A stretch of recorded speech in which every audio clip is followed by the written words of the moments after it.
In the grand halls of power, crowned heads have made decisions that shaped empires, and others that make you wonder how they remembered to breathe. From kings who lost continents to princes who confused loyalty with lunacy, these are the royals whose blood was blue, but whose judgment was, generously, beige. This isn't history's greatest hits. It's its blooper reel in a velvet cape. Welcome to 25 British royals who were dumbest by nature, a journey through royal blunders so baffling you'll swear they were scripted. Spoiler, they weren't. Before we dive headfirst into this royal parade of poor decisions, make sure you're subscribed. It helps the channel survive more than half these monarchs did. And while you're here, drop a comment. Where in the world are you watching from? And what time is it where you are? Midnight in Manchester? 3 a.m. in Toronto? We want to know who else is staying up to hear about kings who really should have gone to bed earlier. 1. King George IV. If there was ever a royal whose brain was permanently pickled in brandy and bad decisions, it was George IV, England's walking cautionary tale in ermine. Born into wealth, privilege, and powdered wigs, George didn't just inherit the throne. He inherited the keys to a kingdom he treated like a casino. He wasn't stupid in the classical sense. No, George was something far more British, catastrophically indulgent, elegantly clueless, and aggressively unaware of the world around him. From the moment he could string together a full sentence, George was spending money like it was invented just for him. And in his mind, it probably was. As Prince Regent and later as king, he ran up debts so enormous they made Parliament physically ill. Literally, one MP is reported to have muttered that seeing George's financial statements gave him gout of the soul. That was after George commissioned another diamond-encrusted snuff box, while the country was struggling through post-Napoleonic depression. George spent the national budget like a toddler loose in Versailles. He built the Royal Pavilion in Brighton, a beachside fever dream of domes, dragons, and decor that screamed Eastern fantasy, Western cluelessness. While England faced hunger riots, George imported silk wallpaper and gold-leaf toilet chairs. He was living in a fantasy, and more importantly, he expected everyone else to fund it. But his crowning act of dumbness wasn't just financial, it was emotional. George married a German princess, Caroline of Brunswick, whom he met once, hated instantly, and then locked out of the coronation years later. The ceremony? Grand. The scandal? Grander. George spent more time trying to publicly humiliate his wife than he did reading briefings.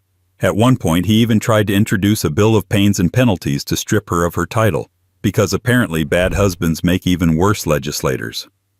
Historians have tried to explain George IV's behavior as the product of trauma, depression, or the burden of expectation.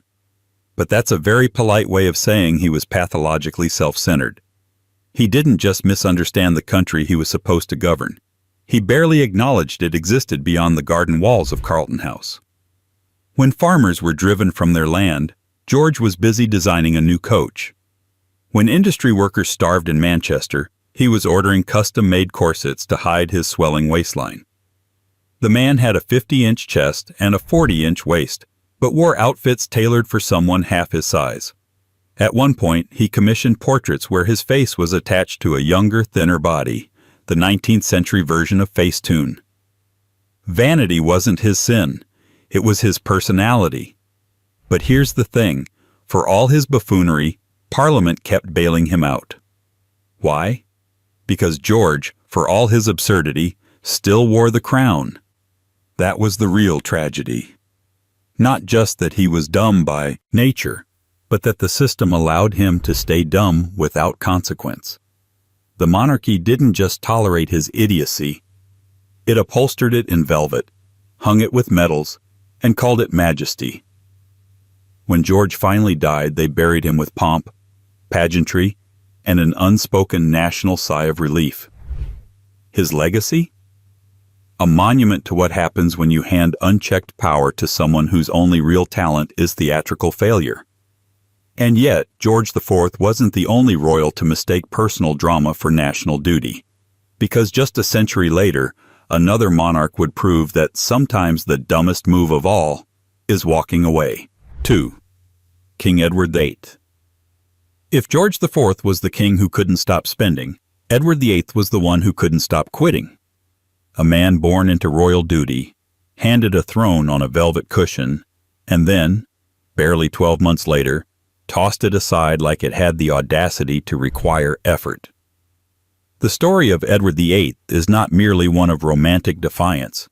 It's a tragic comedy of errors dressed up as a love story, starring a man who thought public service was optional, personal feelings were national policy, and constitutional crisis was just another headline. Let's set the scene. 1936. Edward has just become king after the death of his father, George V, a man so stern and proper that he once described Edward as, "After me, the deluge." And indeed, it was. Edward ascended the throne already deeply entangled with Wallis Simpson, an American divorcee with a complicated personal life and a knack for uncomfortable dinner parties. British society was scandalized. The government was alarmed. The Church of England was having an existential meltdown. And Edward? Edward was unmoved. Here was a monarch constitutionally required to embody stability and impartiality, choosing instead to throw the entire British establishment into chaos because, in his words, he couldn't carry the heavy burden of responsibility without the help and support of the woman I love. Romantic? Maybe. Responsible? Absolutely not. This was not a man torn between duty and passion. This was a man who hadn't thought past Act 1, because behind the sweeping rhetoric and tabloid glamour was a ruler woefully unprepared for governance. Edward hated paperwork, ignored ministers, and once skipped a state briefing to go horseback riding. He didn't read memos, he skimmed headlines. Some accounts suggest he preferred giving fashion advice to Wallis over attending Privy Council meetings. Churchill, no stranger to dramatic declarations himself, was reportedly appalled by Edward's shallowness. He thought kingship was dressing well and waving, one aide later said. He was half right. When Wallis's divorce proceedings collided with his coronation planning, Edward proposed a constitutional workaround: make her queen and deal with the backlash later. The government predictably declined. So Edward, in what has been mythologized as the ultimate gesture of love, abdicated. What people forget is that this left Britain, on the eve of World War II, without its monarch, destabilized and embarrassed. It also plunged his brother, the painfully shy and speech-impaired Albert, later George VI, into a role he had neither trained for nor desired. And then there was Edward's post-abdication chapter, which historians have tried very hard to interpret charitably. It's difficult.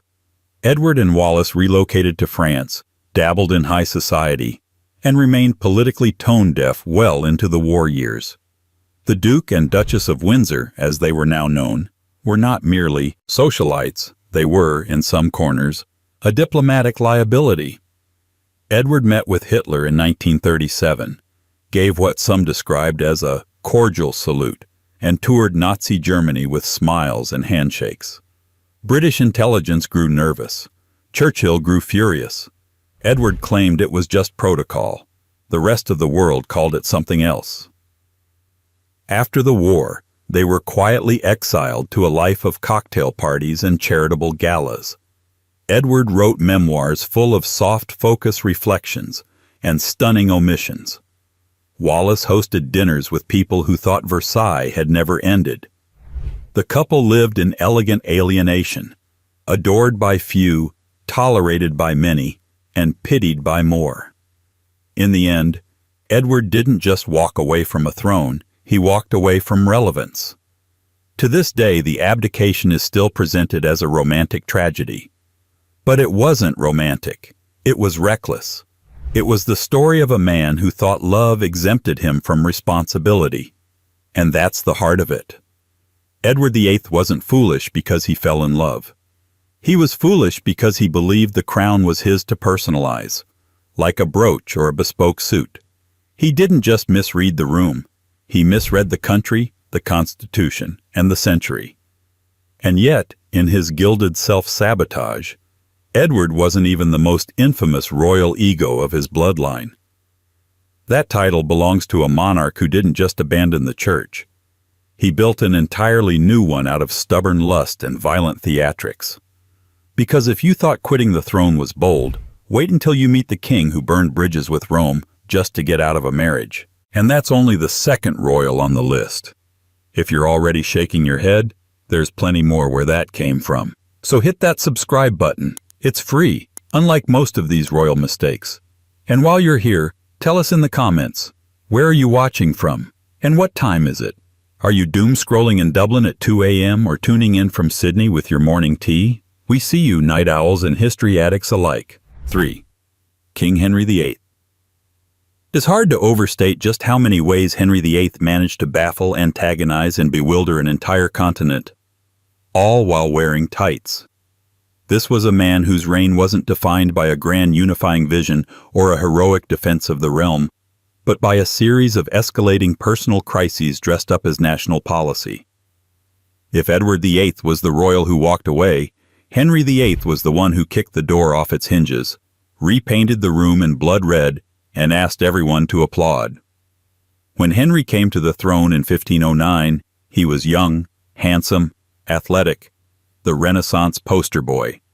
He spoke several languages, composed music, and wrote theological treatises.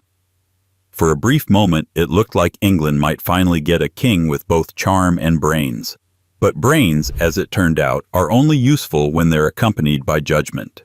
Henry had an insatiable appetite for food, for praise, for war, for women, and an uncanny ability to justify every reckless decision as destiny. The defining moment of Henry's reign, the moment that would unravel centuries of English religious tradition, came not from political necessity, but from romantic frustration. He wanted to divorce Catherine of Aragon because she had failed to produce a male heir. The fact that she was his brother's widow and the daughter of powerful Spanish monarchs made things complicated.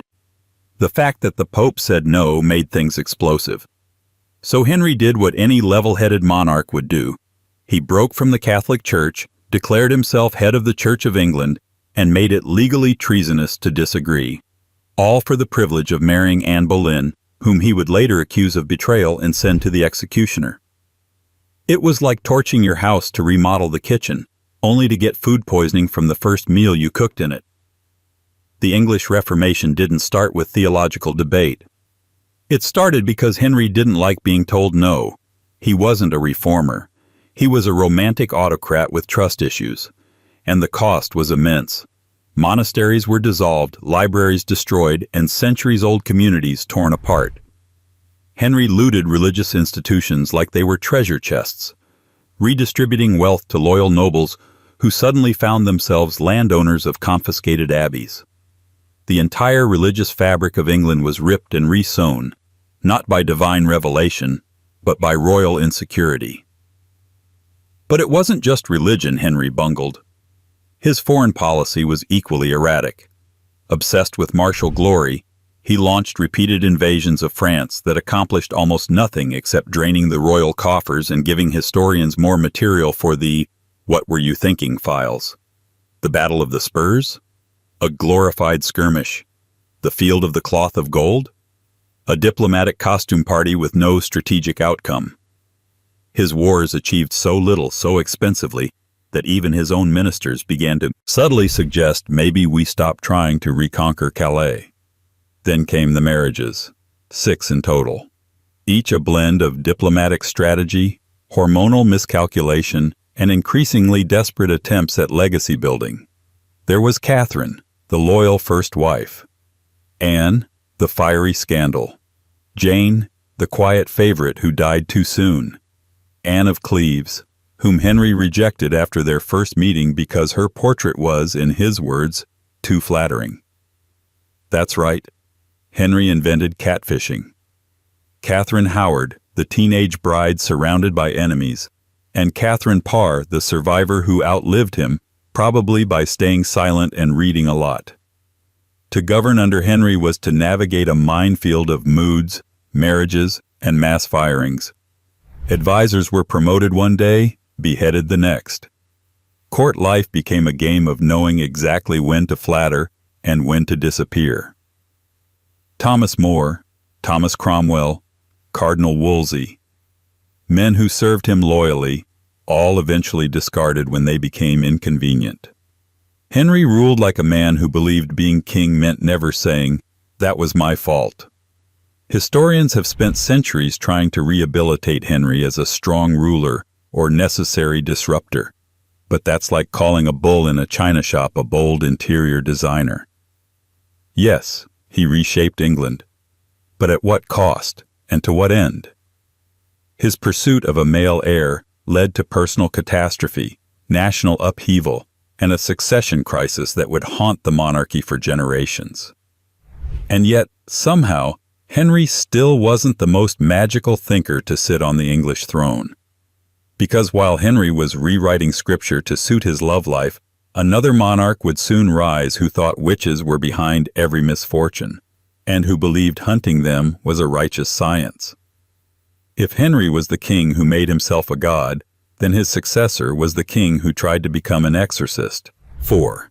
King James VI and I. If you ever wondered what would happen if you gave a paranoid literature nerd absolute power and a crown, look no further than King James VI of Scotland, who later became James I of England, a man who united the crowns of two kingdoms, published one of history's most influential Bible translations, and still somehow found time to write a full-blown witch-hunting manual.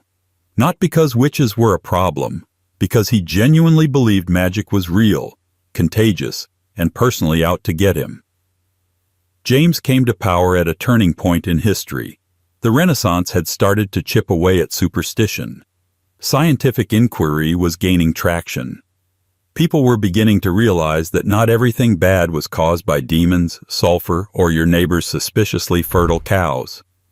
James, however, had other ideas. He was convinced, fully and theatrically convinced, that witches were organizing against him. Not metaphorically, literally. Conspiring covens plotting his downfall via storms, curses, and demonic contracts. It all began, as many royal obsessions do, with a wedding. In 1589, James sailed to Denmark to retrieve his bride, Anne of Denmark. Their return voyage to Scotland was plagued by violent storms. Most people would have blamed the weather.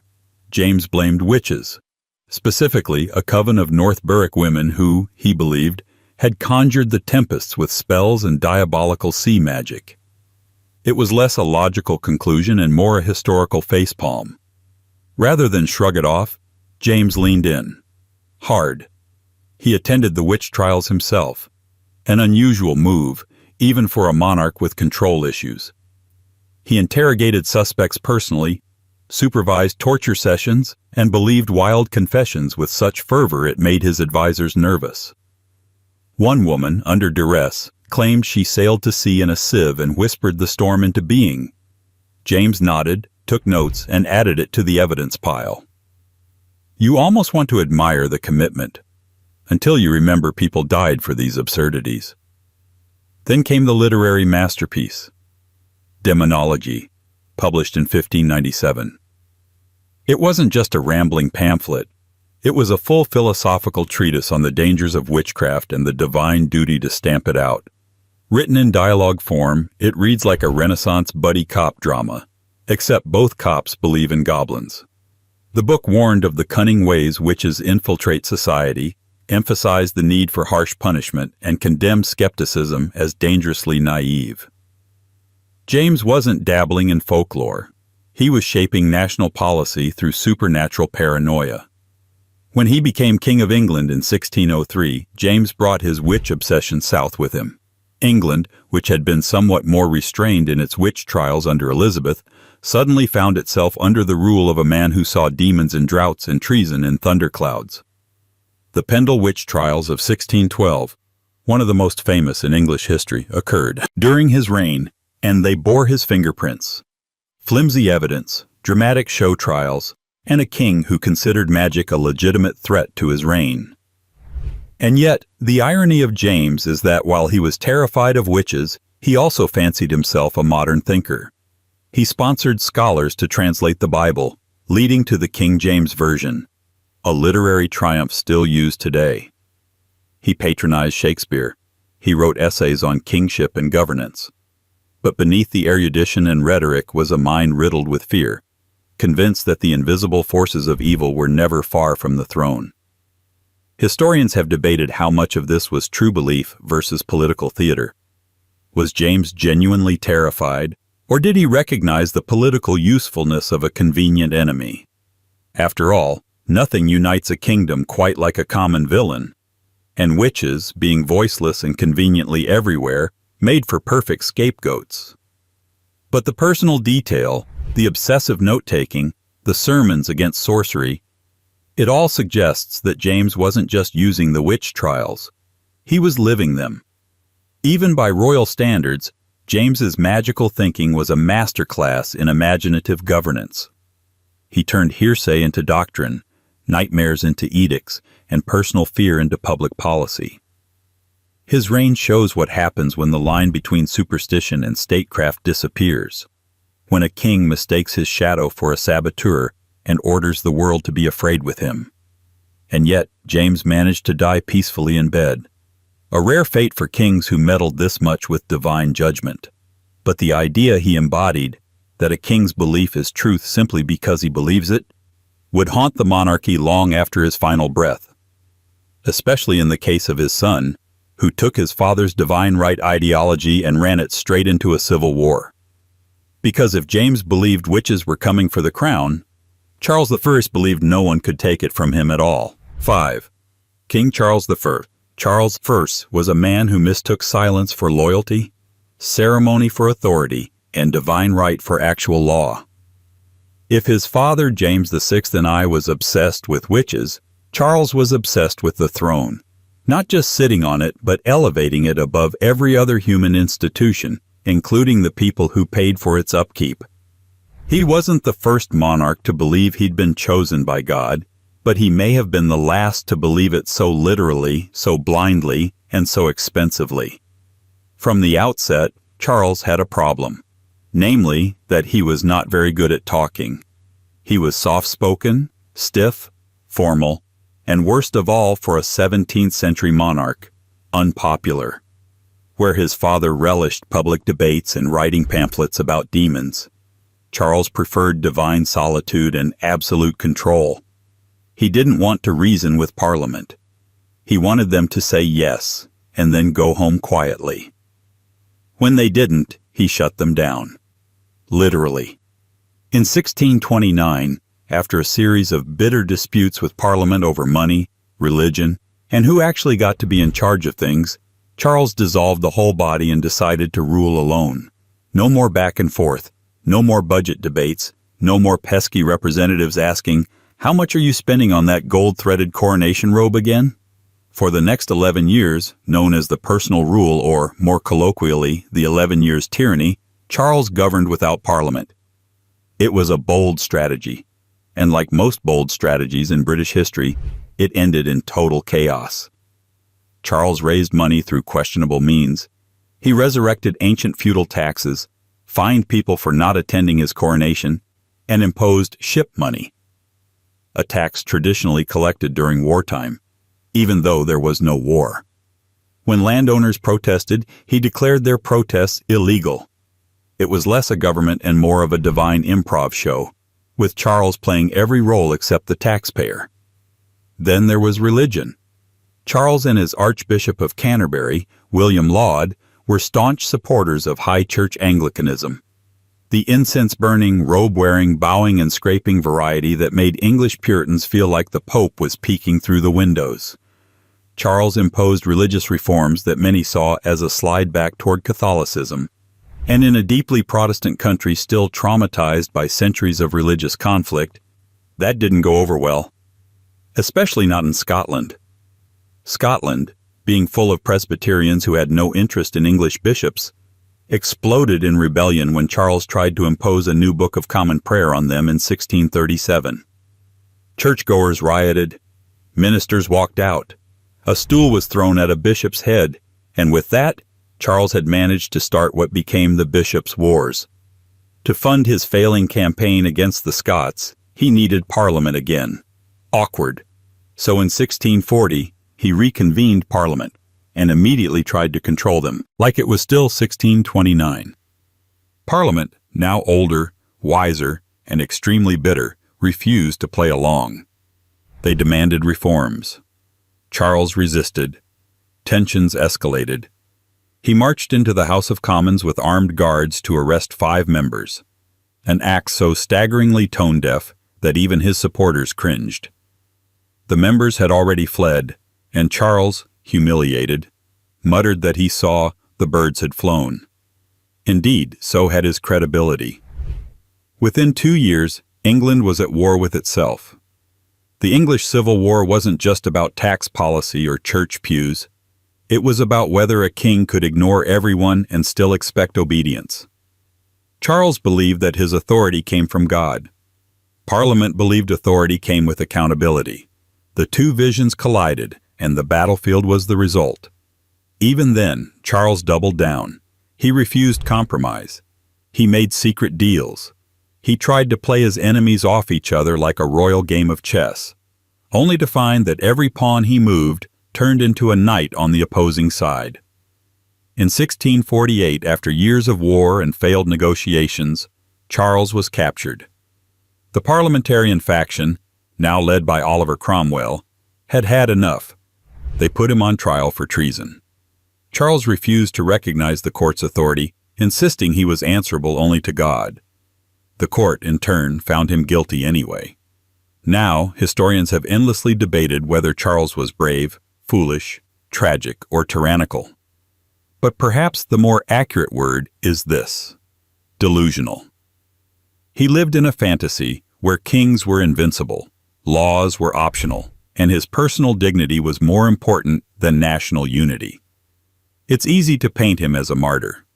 It's harder to admit he was a man who drove his country into war, not because he was evil, but because he simply couldn't imagine being wrong.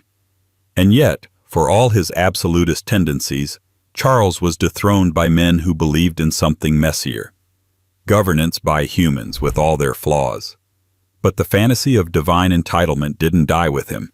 It simply retreated, waited, and resurfaced in royal scandals centuries later.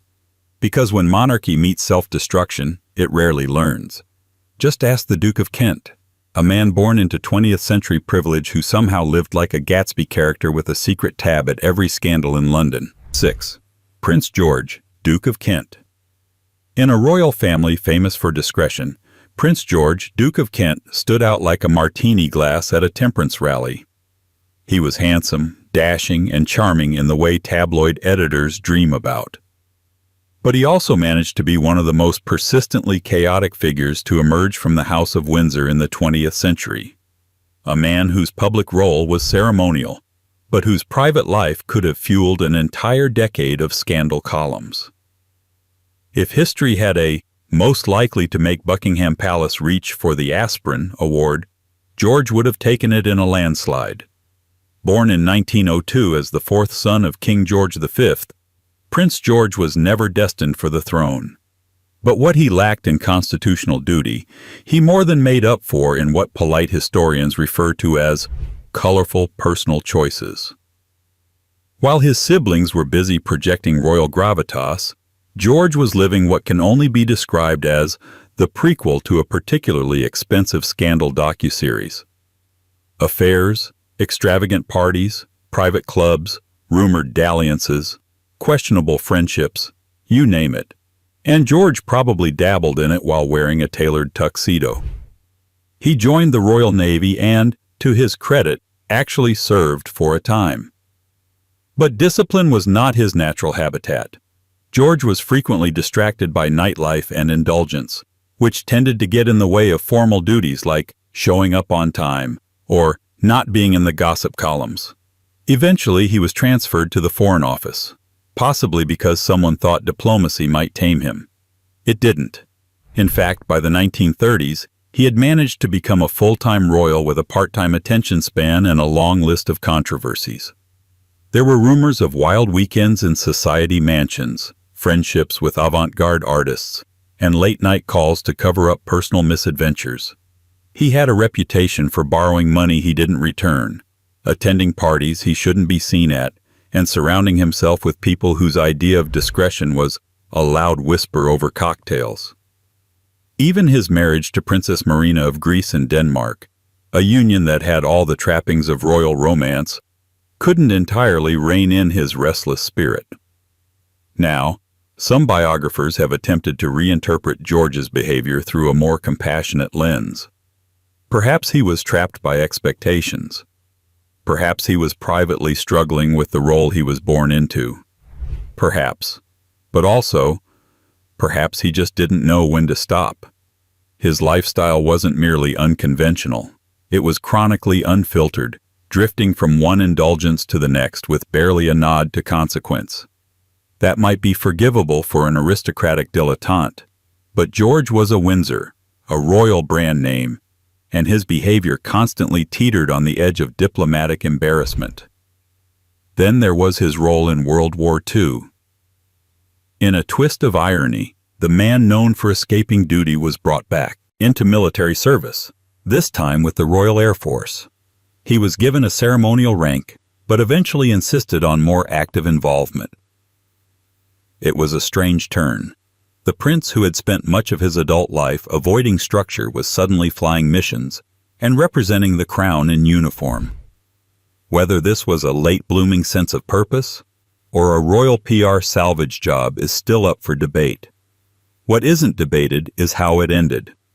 In 1942, during the war, Prince George died in a plane crash in Scotland. The official story: the plane went down in poor weather while en route to Iceland. The unofficial lore: that it was all just a little too mysterious. The pilot was off course. The flight plan had changed. The passenger list was incomplete.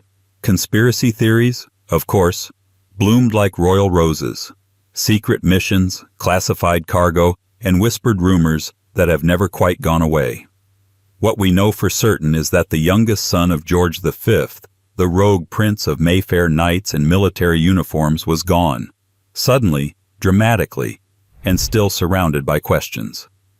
Prince George, Duke of Kent, remains one of the monarchy's most compelling enigmas, not because he ruled or reformed or revolutionized anything, but because he perfectly embodied the paradox at the heart of modern royalty. Born to represent tradition, yet endlessly tempted by transgression. His life reads like a cautionary tale told in silk and scandal, the kind of story that whispers through palace halls long after the headlines fade. And yet, even George's tabloid legacy pales beside the next royal on our list. A king whose political instincts were so catastrophically oblivious that he managed to alienate his own country, his parliament, and the entire Protestant majority in record time. Because if George brought chaos with charm, James II brought it with conviction, and a stunning refusal to take a hint. 7. King James II. Every family has that one relative who refuses to read the room. In the case of the British monarchy, that was James II, a man so committed to being out of step with his own kingdom that he somehow managed to get himself dethroned without a proper battle. He didn't just miss the political memo, he set it on fire, rewrote it in Latin, and then accused anyone who disagreed with him of sedition. James wasn't the worst tyrant Britain ever had. He was just stubborn, self-righteous, and spectacularly incapable of recognizing the difference between personal faith and public panic. James ascended the throne in 1685, following the death of his brother Charles II, the famously fun-loving monarch who spent most of his reign flirting with everyone and avoiding war. In contrast, James entered the scene with all the charisma of a sermon and the political instincts of a damp log. He was a devout Catholic in a country that had been deeply Protestant for over a century. Not quietly religious Catholic, publicly, aggressively Catholic, at a time when even a whiff of papal loyalty sent English Protestants into full crisis mode. To be clear, England wasn't just mildly anti-Catholic at the time. It was hardwired into the national identity. The memory of Mary Thuart's persecutions, the fear of Spanish invasion, the gunpowder plot. All of it had baked Catholicism into the national imagination as both foreign and threatening. And here was James, the new king, attending Mass openly, placing Catholics in high government positions, and issuing declarations of indulgence that allowed religious freedoms. But only if you overlooked the part where Parliament didn't approve them. Now, some of James's defenders argue that he was ahead of his time, a progressive monarch trying to implement religious tolerance. But the issue wasn't the principle, it was the process. James didn't consult anyone, he didn't negotiate.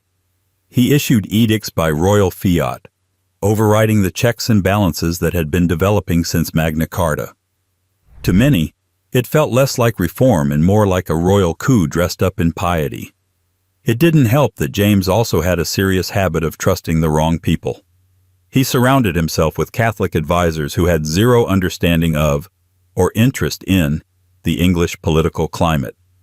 He ignored Protestant counsel, dismissed Parliament repeatedly, and doubled down on every unpopular decision with the confidence of a man who believed he was right simply because he was king. Divine right wasn't just a theory for James, it was his full personality. Then came the real political earthquake. In 1688, James's second wife gave birth to a son, a Catholic son. Until then, the hope among Protestants had been that James's daughter Mary, who was Protestant and married to the Dutch Prince William of Orange, would eventually inherit the throne. But the birth of a male heir meant a Catholic dynasty was now in the cards. Panic ensued. English nobles, already on edge, decided they'd had enough. They sent a discreet invitation to William of Orange to come and rescue the country. William arrived with an army, expecting a confrontation. But James, in a stunning act of royal miscalculation, found himself politically abandoned. His army melted away. His supporters defected. Even his own daughter joined the opposition. It wasn't so much a revolution as a royal eviction. Rather than fight, James fled, first to France, where he was welcomed by Louis XIV, and then into historical infamy. Parliament declared that his flight constituted abdication and invited William and Mary to rule jointly. Thus was born the Glorious Revolution. Glorious mostly because almost no one died and everyone, except James, seemed quite pleased with the outcome. James spent the rest of his life in exile, making weak attempts to reclaim the throne and brooding over how a kingdom could possibly have rejected a king so obviously correct. He had learned nothing. To the end, he insisted that he had been right, that God was on his side, and that the people had betrayed their duty. It was the political equivalent of leaving a job after being fired and still listing yourself as CEO on your resume. The tragedy of James II wasn't that he was malicious. He wasn't. It was that he was utterly, proudly, and unshakably tone-deaf. He mistook conviction for leadership, authority for wisdom, and stubbornness for strength. And in doing so, he accidentally redefined the monarchy forever. But James's fall wasn't the end of royals missing the obvious. Centuries later, another royal would emerge who, despite the benefit of modern media, public support, and every possible warning sign, would still stumble into one public misstep after another. Because sometimes the lesson isn't learned. It's just rebroadcast, one tabloid at a time. 8. Prince Harry, Duke of Sussex. It's one thing to be born into royalty. It's another to leave it in a blaze of conflicting interviews, streaming deals, and increasingly vague statements about privacy. Prince Harry, Duke of Sussex, was once the monarchy's most likable rogue, a cheeky redhead with a tragic backstory, a military uniform, and the rare ability to seem human in a system designed to prevent that. But over time, Harry evolved from national treasure to international headline, all while managing to confuse, divide, and baffle just about everyone, including perhaps himself. Let's begin with the obvious. Being the spare isn't easy. From childhood, Harry was second in line to a spotlight he would never fully own. He wasn't the heir. He was the backup. And like so many backups in history, he spent much of his life trying to figure out whether that made him expendable or liberated. The monarchy, with its deeply entrenched hierarchy and tight-lipped traditions, didn't offer much clarity. So Harry did what many confused royals do. He acted out. There were the early warning signs. The parties, the controversial costumes, a certain ill-advised choice at a fancy dress party still haunts the public consciousness, the nightclub escapades, and a string of tabloid-fueling behavior that screamed, "I'm in pain but also having fun, maybe." To his credit, Harry served in the military, even undertaking 2 tours in Afghanistan, where he reportedly found more purpose than he ever did at Buckingham Palace. The military gave him structure, anonymity, and a sense of usefulness. 3 things the royal family often forgets to offer its younger members. But when he returned to civilian royal life, the old restlessness resurfaced. Only now, it came with higher stakes. He met Meghan Markle, married her, and within months the pair became both the monarchy's modern hope and its biggest problem. Meghan was everything the institution wasn't prepared for: American, biracial, media-savvy, and unwilling to quietly accept the status quo. Together, they were charismatic, photogenic, and potentially revolutionary. But they were also deeply skeptical of the machinery around them. Then came the Great Royal Exit, or Megxit, if you prefer your constitutional crises with tabloid flair. In 2020, Harry and Meghan announced they were stepping back as senior royals. The world blinked. Buckingham Palace scrambled. No one, it seemed, had a plan. The couple moved to North America, began speaking publicly about the royal family's inner workings, and inked deals with Netflix and Spotify, proving once and for all that the only thing more powerful than royal blood is content.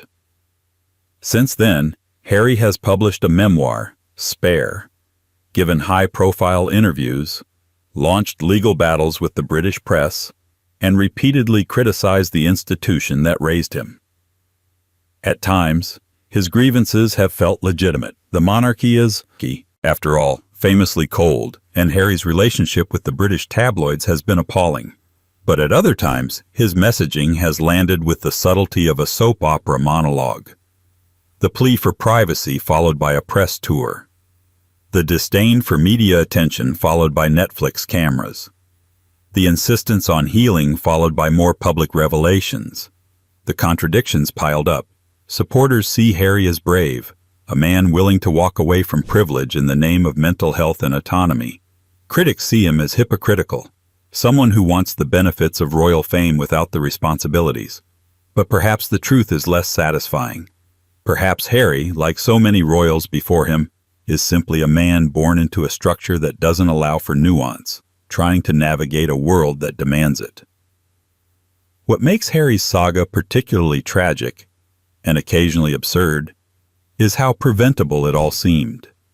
With better guidance, more empathy, and fewer egos at play, his departure from royal life could have been a dignified reinvention.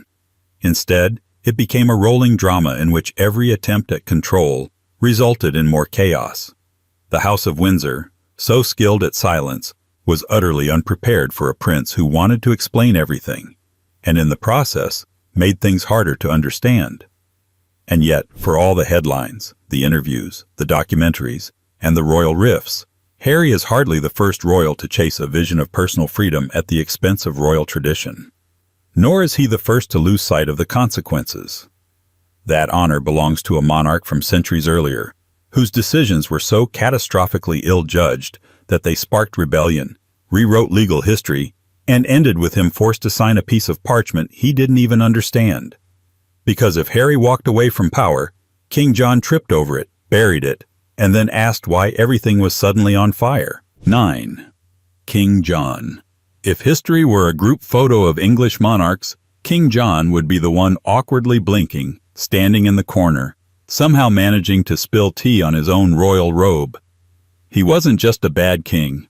He was the bad king, the benchmark, the gold standard of incompetence, the cautionary tale cited in every civics class and every bar fight over the divine right of kings. Even Shakespeare didn't know what to do with him, writing a play that tried to be sympathetic and still accidentally made him look worse. Born in 1166 as the youngest son of the legendary Henry II and Eleanor of Aquitaine, John was never meant to rule, and it showed.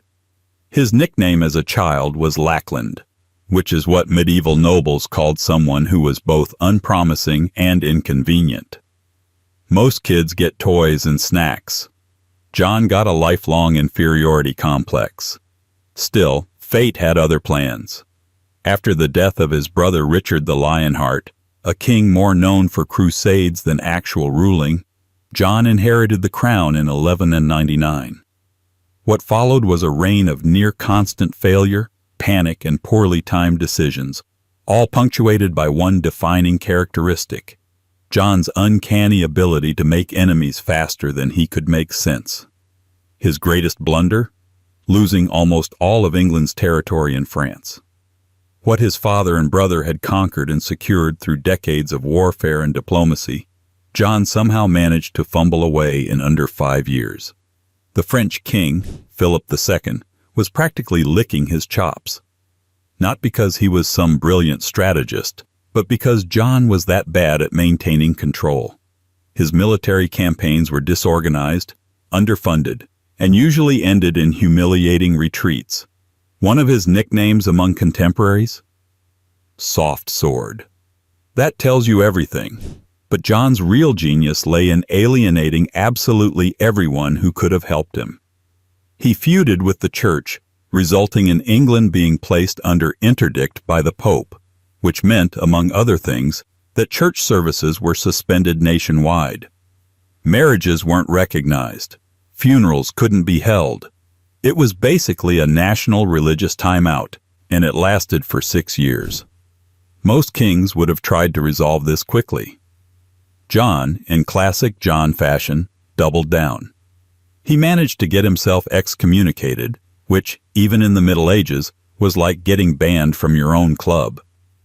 He didn't treat his barons much better. John overtaxed the nobility to fund his disastrous wars, fined them for minor infractions, seized their lands, and demanded outrageous fees for inheritance rights. In return, he offered them nothing. No victories, no stability, and certainly no respect.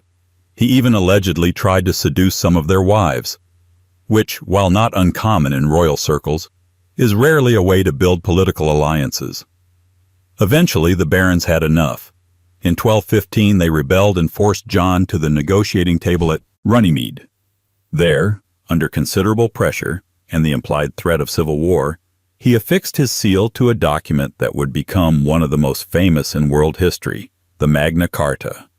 It wasn't exactly a revolutionary manifesto, more like a list of grievances from fed-up nobles who wanted their money back and some basic rights in return. But symbolically, it was enormous. For the first time, the English monarchy was forced to acknowledge that even kings were subject to the law. John, of course, had no intention of honoring it. As soon as the ink dried, he appealed to the Pope to have the charter annulled, claiming he signed it under duress. Civil war followed. The country collapsed into chaos. The French even got involved. And while John briefly rallied with a few military successes, his reputation was beyond repair. He died in 1216, not in battle, but after a rapid illness, made worse, according to legend, by consuming a surfeit of peaches and too much cider. A fitting end, if apocryphal, overindulgent, poorly timed, and slightly ridiculous. King John's legacy was failure in all directions, militarily, politically, diplomatically. But in a twist of history, his incompetence inadvertently planted the seeds of constitutional government. His forced submission to the Magna Carta gave future generations a blueprint for holding power accountable. He didn't mean to inspire democracy. He just couldn't stop making mistakes long enough to prevent it. But if John's disasters were largely structural, the next monarch's failures were more absent. Because when the kingdom descended into violence again just a few centuries later, it wasn't because the king was tyrannical. It was because he was barely conscious. A ruler whose crown sat on a head that often forgot it even wore one. 10. King Henry VI. If the medieval English crown came with a user manual, King Henry VI never opened it, or more likely he misplaced it under a pile of devotional texts and political memos he forgot to read. Soft-spoken, painfully pious, and chronically indecisive, Henry VI wasn't just unsuited to kingship, he was largely unaware of what kingship required. In a turbulent century marked by war, rebellion, and power-hungry nobles, Henry was less a ruler and more a placeholder, one who periodically forgot he was even in the room. He inherited the throne as a child, not just of England, but of France too, thanks to a brief moment of aggressive ambition by his father, Henry VI. A baby-crowned king of two warring nations sounds impressive until you realize what followed. Decades of regency, political infighting, and a monarchy held together with duct tape and nostalgia. By the time Henry was old enough to rule on his own, the momentum had long since shifted, and he entered adulthood like a sheep accidentally wandering onto a battlefield. While other kings stamped their authority on history through conquests or reforms, Henry VI left behind a legacy of extended silences, missed opportunities, and what can only be described as catastrophic passivity. He had a deep love for learning and religion, founding institutions like Eton College and King's College, Cambridge, which was lovely for future scholars but utterly irrelevant to the barons fighting for control of the realm. Because while Henry was busy endowing chapels and composing prayers, England was unraveling. The 100 Years' War, the long, bloody saga with France, reached its disastrous end under Henry's watch. Territories his father had fought tooth and nail to win were lost, sometimes with barely a fight. The final humiliation came in 1453, when England lost Bordeaux, and with it, its last real hold on French soil. National pride took a dive, the nobility turned on each other, and Henry quietly collapsed. Literally. That same year, the king suffered a complete mental breakdown. For over a year, he reportedly didn't speak, respond, or recognize those around him. He was present in body only, which meant power had to be exercised by proxy. And in medieval England, proxy usually meant ambitious relatives with armies. Enter Richard, Duke of York. The resulting power vacuum set off a chain reaction that would spiral into the Wars of the Roses, one of the bloodiest, most confused civil conflicts in English history. Two branches of the royal Plantagenet family, the houses of Lancaster and York, began a dynastic tug-of-war so violent and convoluted that historians are still piecing together who betrayed whom and why. And in the center of it all stood Henry, the king who couldn't choose a side, even when that side was wearing his own family's colors. His wife, Margaret of Anjou, often had to do the ruling for him. Fierce, political, and ambitious, she led armies in his name and made enemies with ease.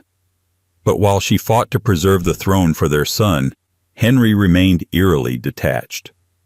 His idea of governance leaned heavily on prayer and providence, which might have worked in a monastery, but proved disastrously naive on the battlefield. Henry's reign was interrupted multiple times by Yorkist coups. He was deposed, restored, and deposed again. During his final imprisonment in the Tower of London, he became a spectral figure, still technically king to some, but stripped of all influence.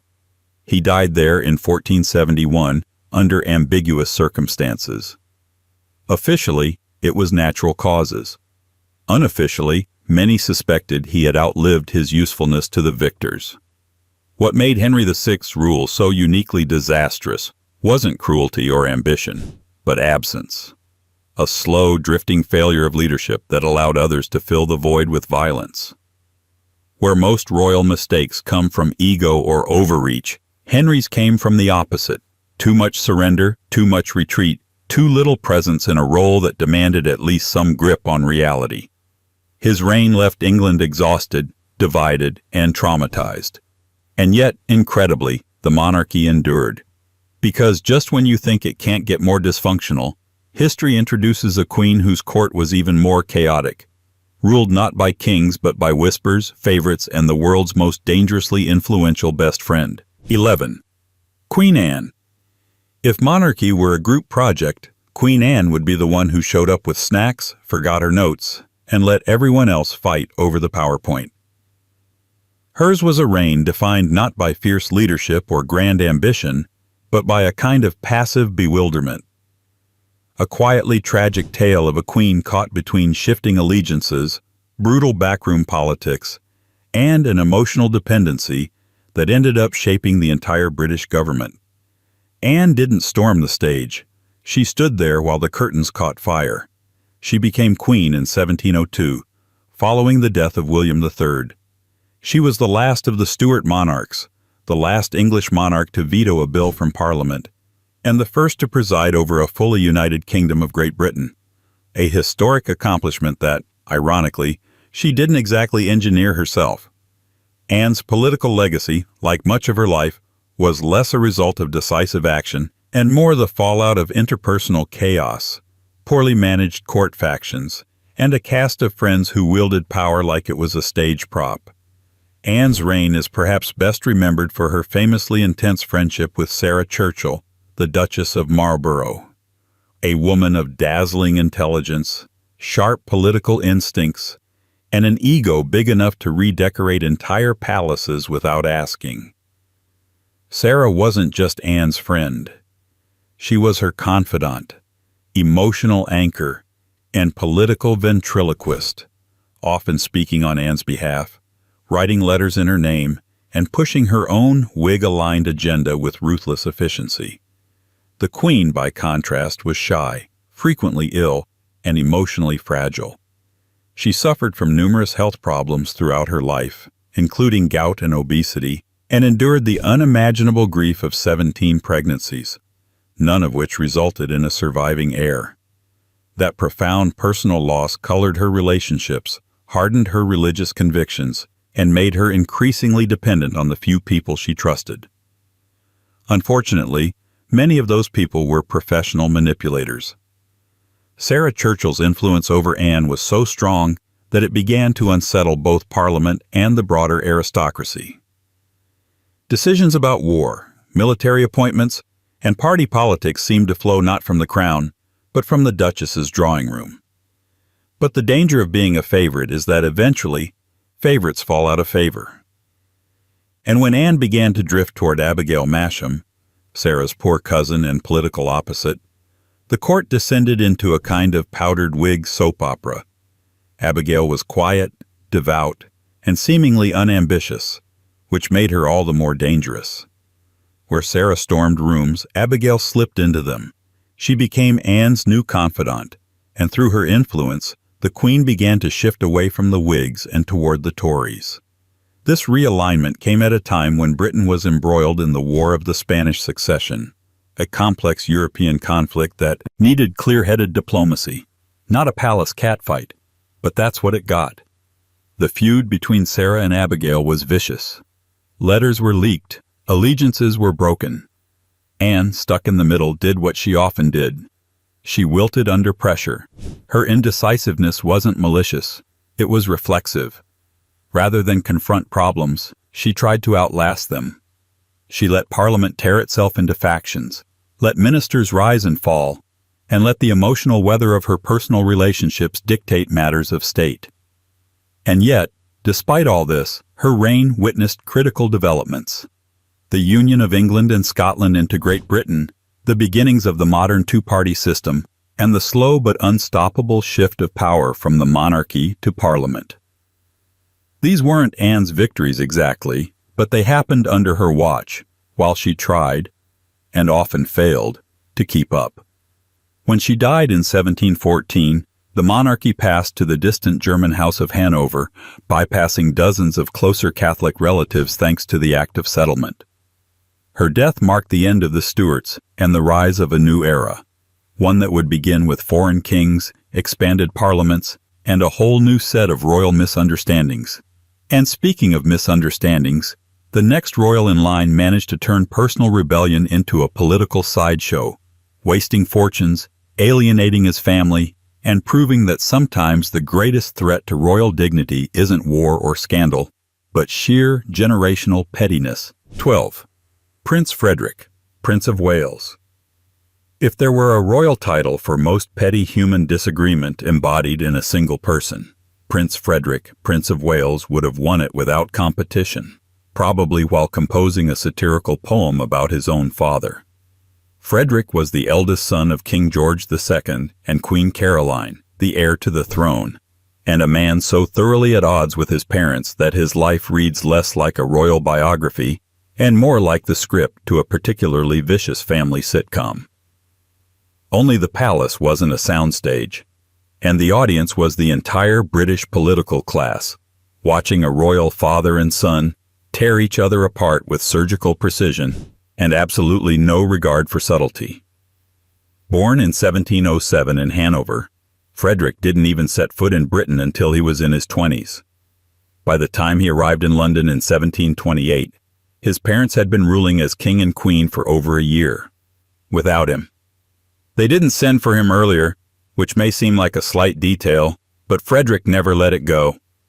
That resentment would harden into one of the most famously dysfunctional royal relationships in British history. George II thought Frederick was weak, foolish, and pretentious. Frederick thought George II was emotionally cold, politically backwards, and, perhaps worst of all, unfashionable. What began as quiet disappointment quickly escalated into generational warfare. Frederick dedicated much of his life to opposing everything his father supported, purely out of spite. If George II backed a Whig minister, Frederick suddenly became a darling of the Tories. If George II approved a tax, Frederick denounced it as tyranny. Even when their political goals aligned, which they sometimes did, Frederick would find a way to frame himself as a rebellious outsider, the misunderstood prince standing against the crown he was destined to inherit. He fashioned himself as a man of the people, aligning with opposition groups and hosting gatherings filled with dissident thinkers, poets, and dramatists. That would have been noble, perhaps even revolutionary, if it hadn't all been motivated by his pathological need to annoy his dad. His flair for melodrama didn't stop at politics. In 1737, when his wife Augusta went into labor, Frederick committed what may be the most bizarre and ill-judged act of paternal rebellion in modern royal history. He physically removed her from Hampton Court Palace while she was mid-labor, just so his parents wouldn't be present at the birth of their grandchild. He bundled her into a carriage and raced off to St. James's Palace, a move that prompted Queen Caroline to call him the greatest ass in the world. It wasn't hyperbole. Even his hobbies became acts of rebellion. He poured money into cricket, sponsoring matches, and even trying to shape the sport's early rules. He commissioned satirical poems that poked fun at the establishment, poems so transparently self-serving that even his allies cringed. And despite his extensive allowance, he frequently ran up debts with lavish spending on estates, artwork, and political stunts. He treated his role as heir not as preparation for kingship, but as a stage for performance art, one where the punchline was always, "Look at how much better I'd be than my father." Unfortunately, we'll never know if that punchline could have landed. Frederick died in 1751 at the age of 44, predeceasing his father by nearly a decade. He was the first Prince of Wales in British history not to ascend the throne. The cause of death? Likely a pulmonary embolism, though the popular joke at the time was that he died of a burst lung after being hit by a cricket ball. Even his death inspired rumors and mockery. It was a fittingly absurd end for a man whose life had been defined by theatrical defiance. In hindsight, Frederick's story isn't just one of royal foolishness. It's about what happens when succession becomes psychological warfare, when the future king is too busy criticizing the present one to prepare for the job. His life was a masterclass in wasted potential, a blueprint for how to have every opportunity and still be remembered as an asterisk. His legacy passed not to a throne, but to his son, the future George III. who ironically would one day lose something far more valuable than a petty family squabble. Because when it comes to royal blunders, nothing quite compares to a king who, through sheer stubbornness and tragic timing, managed to lose an entire continent. 13. King George III. Of all the royal missteps in British history, few echo louder than King George III's unfortunate claim to fame. He lost America. Not a battle, not a fort, not even just a coastline, an entire continent. 13 colonies, thousands of miles of coastline, and what would later become the most powerful country on earth. That's one way to make the history books. And the tragedy? George wasn't evil. He wasn't a tyrant in the classic sense. He was, more than anything else, committed. Hopelessly, rigidly, catastrophically committed to being right. When George III took the throne in 1760, he was young, well-read, and genuinely wanted to do the job properly. He wasn't flashy. He didn't parade around in powdered wigs writing operas or building seaside palaces. In fact, he was more down-to-earth than many of his predecessors. He married once, stayed faithful, and lived a fairly quiet domestic life with Queen Charlotte. In another timeline, George III would have been remembered as a reformer, maybe even a moderate. But in this one, he became the poster monarch for misjudged imperialism. At first, he seemed promising. He tried to distance himself from corrupt royal advisors. He took an interest in agriculture, earning the nickname Farmer George, which was intended as an insult but now sounds rather endearing. But George had a core flaw, a deep, immovable belief in the divine structure of monarchy. He believed that the king's role wasn't just ceremonial, it was sacred. And when colonies started complaining about taxes and representation, he didn't see political discontent. He saw betrayal. The seeds of the American Revolution were sown in bad timing, worse communication, and a fundamental failure of imagination.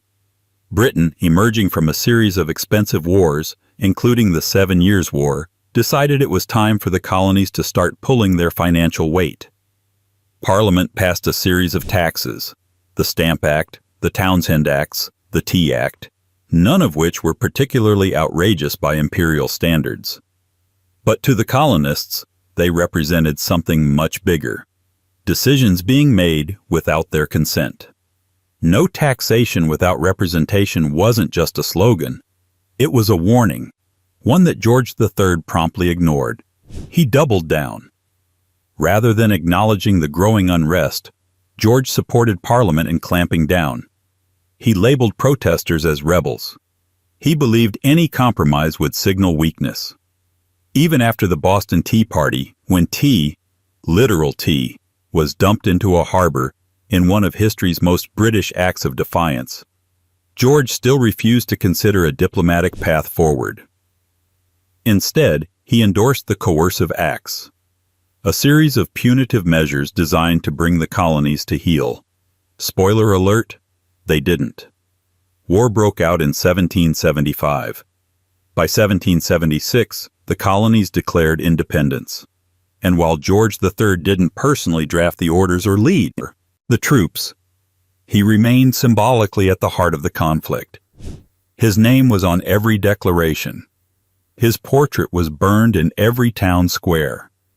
In the American imagination, George III wasn't just the face of Britain. He was the villain. Back home, the war dragged on. It was expensive, demoralizing, and unwinnable.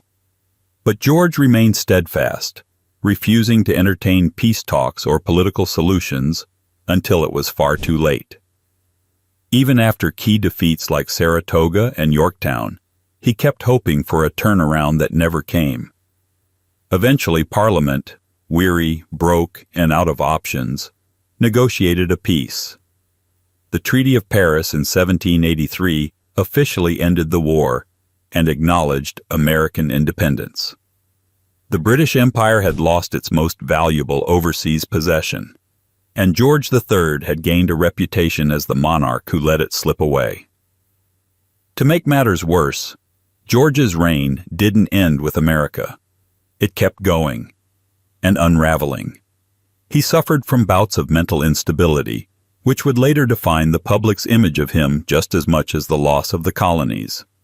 These episodes, now widely believed to have been caused by illness rather than madness, led to a regency in his final years and became the focus of countless historical reassessments, dramatic reimaginings, and speculative diagnoses. But even before his health declined, George III's legacy was already sealed. His rigid, moralistic refusal to adapt in the face of revolution became the cautionary tale of royal inflexibility. He wasn't a tyrant in the mold of ancient emperors. He wasn't cruel or corrupt or gluttonous. He was something far more dangerous, a well-intentioned man who couldn't admit he was wrong. And still, he wasn't the most hopeless idealist of the family line. Because while George lost an empire on principle, another royal would later charge headlong into a doomed rebellion, with bagpipes, misplaced nostalgia, and exactly zero follow-through. A man who believed he could restore a dynasty with charm and kilts alone, because nothing says royal strategy quite like getting Highlanders killed in the name of a ghost. 14.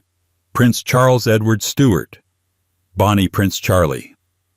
In the grand theater of royal miscalculations, Prince Charles Edward Stuart, better known as Bonnie Prince Charlie, deserves his own act, complete with romantic lighting, tragic music, and a curtain call soaked in delusion.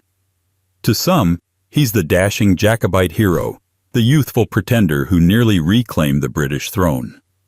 To others, he's the aristocratic daydreamer who got thousands of people killed chasing an idea that had already died. Either way, Charles Edward Stuart remains one of the most spectacular examples of royal fantasy colliding with cold reality. Born in exile in 1720, Charles was the grandson of James II, the Catholic king deposed during the Glorious Revolution, and grew up in a world where everyone around him pretended the Stuarts would one day return to power. They sang songs about it. They printed coins for it. They toasted the king over the water at dinner parties. But these weren't plans. They were coping mechanisms.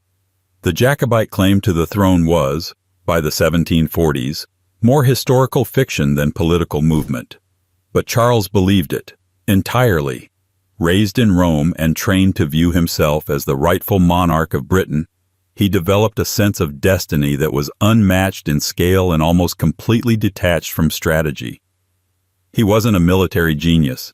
He wasn't a statesman. He was, however, absurdly confident, devastatingly charming, and fueled by a lethal cocktail of nostalgia and entitlement. In 1745, Charles launched his most infamous endeavor, the Jacobite Rising. He sailed to Scotland with a tiny force, hoping the Highland clans would rally to his banner and that the English people would rise up once they saw their true king. The odds were laughable. Britain was governed by the Hanoverian dynasty, well-established, militarily organized, and deeply skeptical of Catholic restoration. But Charles thought he had God, history, and destiny on his side. To everyone's astonishment, he made early gains. He landed in the Highlands, raised the Stuart standard, and captured Edinburgh with shocking ease. His forces even defeated government troops at the Battle of Prestonpans. By December, they were in England, marching south only a few days' journey from London. It was the high point of the rebellion, and the moment it all started to unravel. Charles assumed the English would rally to his cause. They didn't.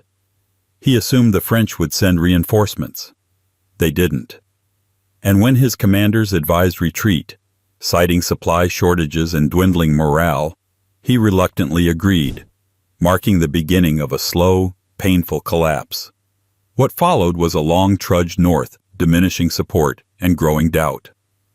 The final blow came in April 1746 at the Battle of Culloden. Facing a better-equipped British army led by the Duke of Cumberland, Charles made a series of poor tactical decisions and refused to listen to experienced generals. The result? Total defeat. The Jacobite forces were routed, the Highland uprising crushed, and Charles fled into hiding, disguised as a woman at one point, slipping from cottage to cave with a bounty on his head. The romanticism around his escape became the stuff of legend. Songs, poems, and misty portraits of the prince in exile. But legends are often kinder than reality. The truth is, Charles abandoned his followers, left Scotland in disarray, and never again came close to regaining power. He spent the rest of his life bouncing between European courts, drinking heavily, alienating allies, and growing increasingly bitter.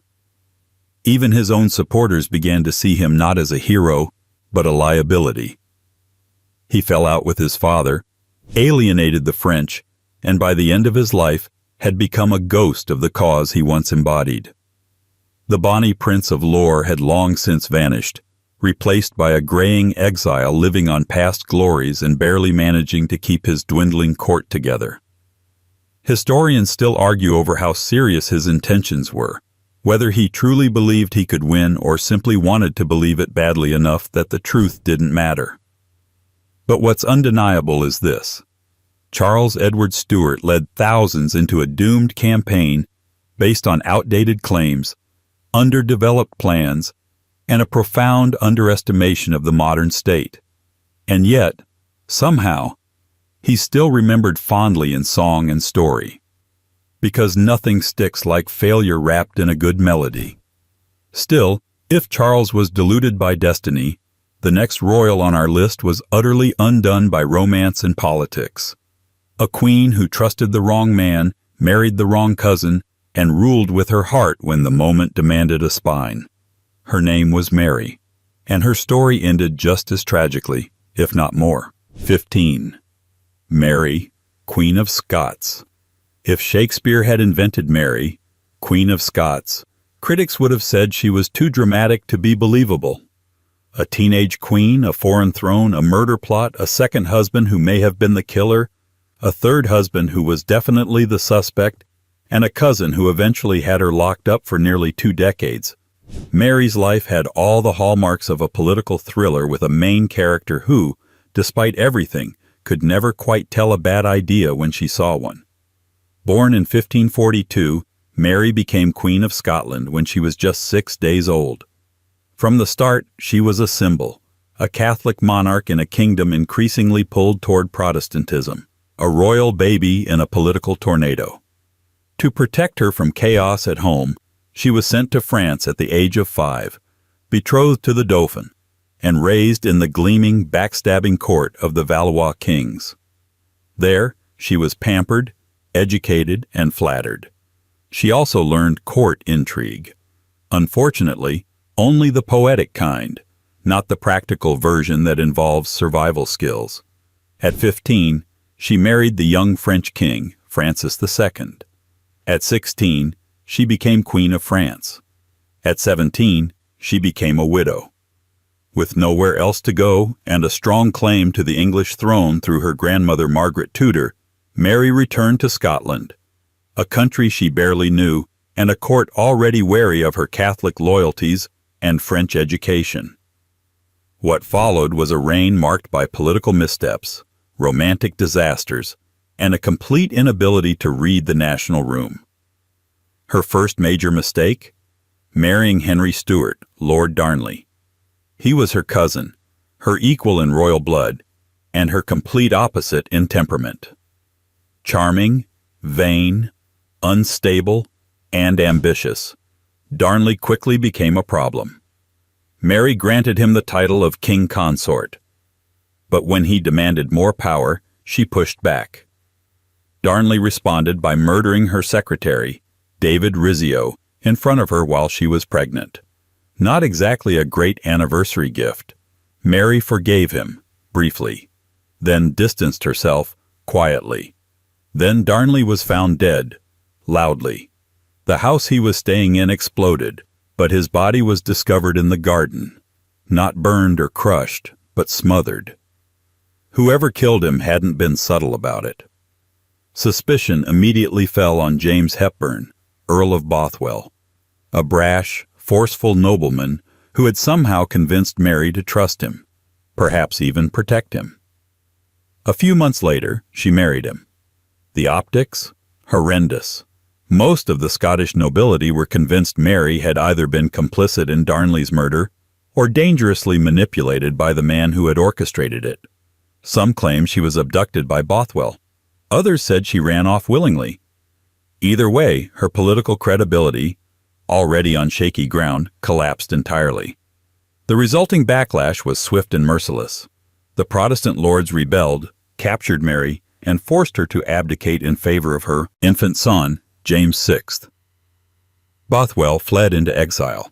Mary was imprisoned in Loch Leven Castle, where she famously miscarried twins and eventually escaped, only to lose a disastrous battle at Langside.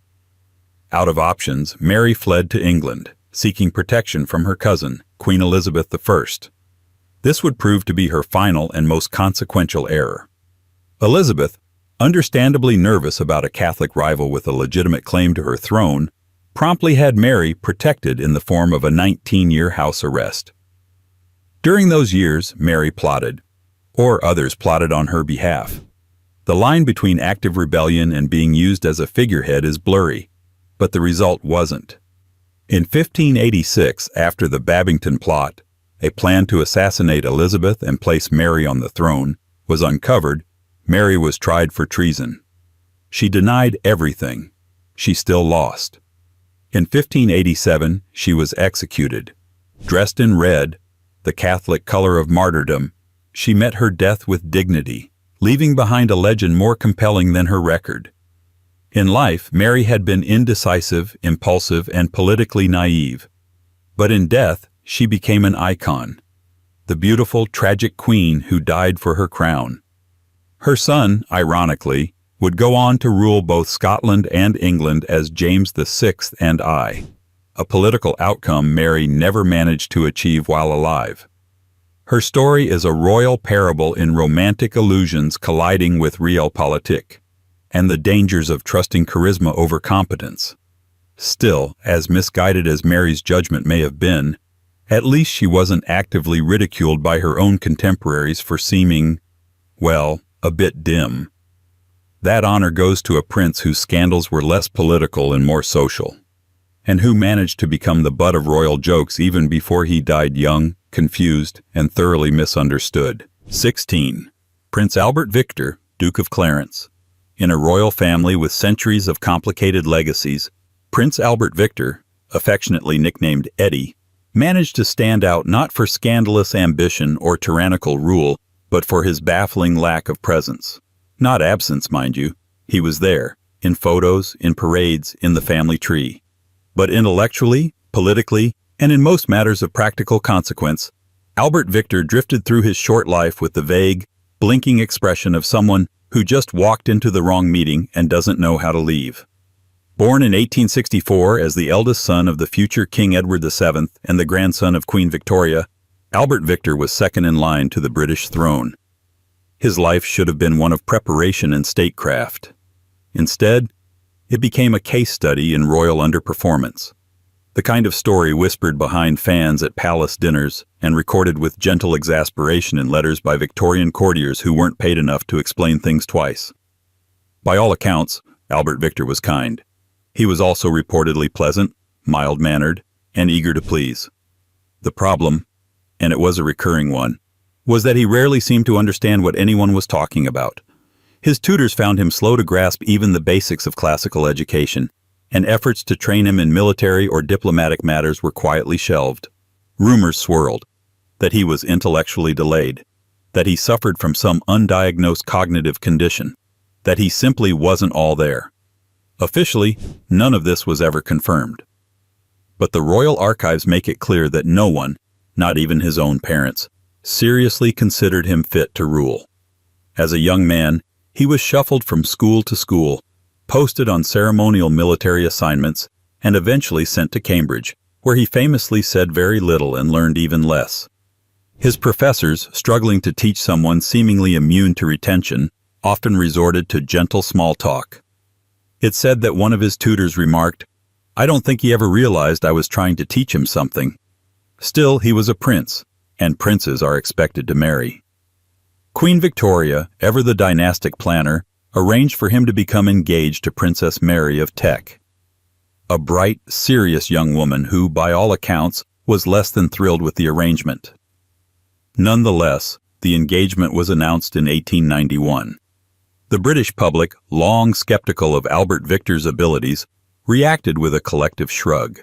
And then, just weeks later, Albert Victor fell ill with influenza during an epidemic. Within days, his condition deteriorated rapidly. He died in January 1892 at just 28 years old. The public mourning was real, if subdued. But behind closed doors, the royal family appeared more shaken by the disruption of succession plans than by the personal loss.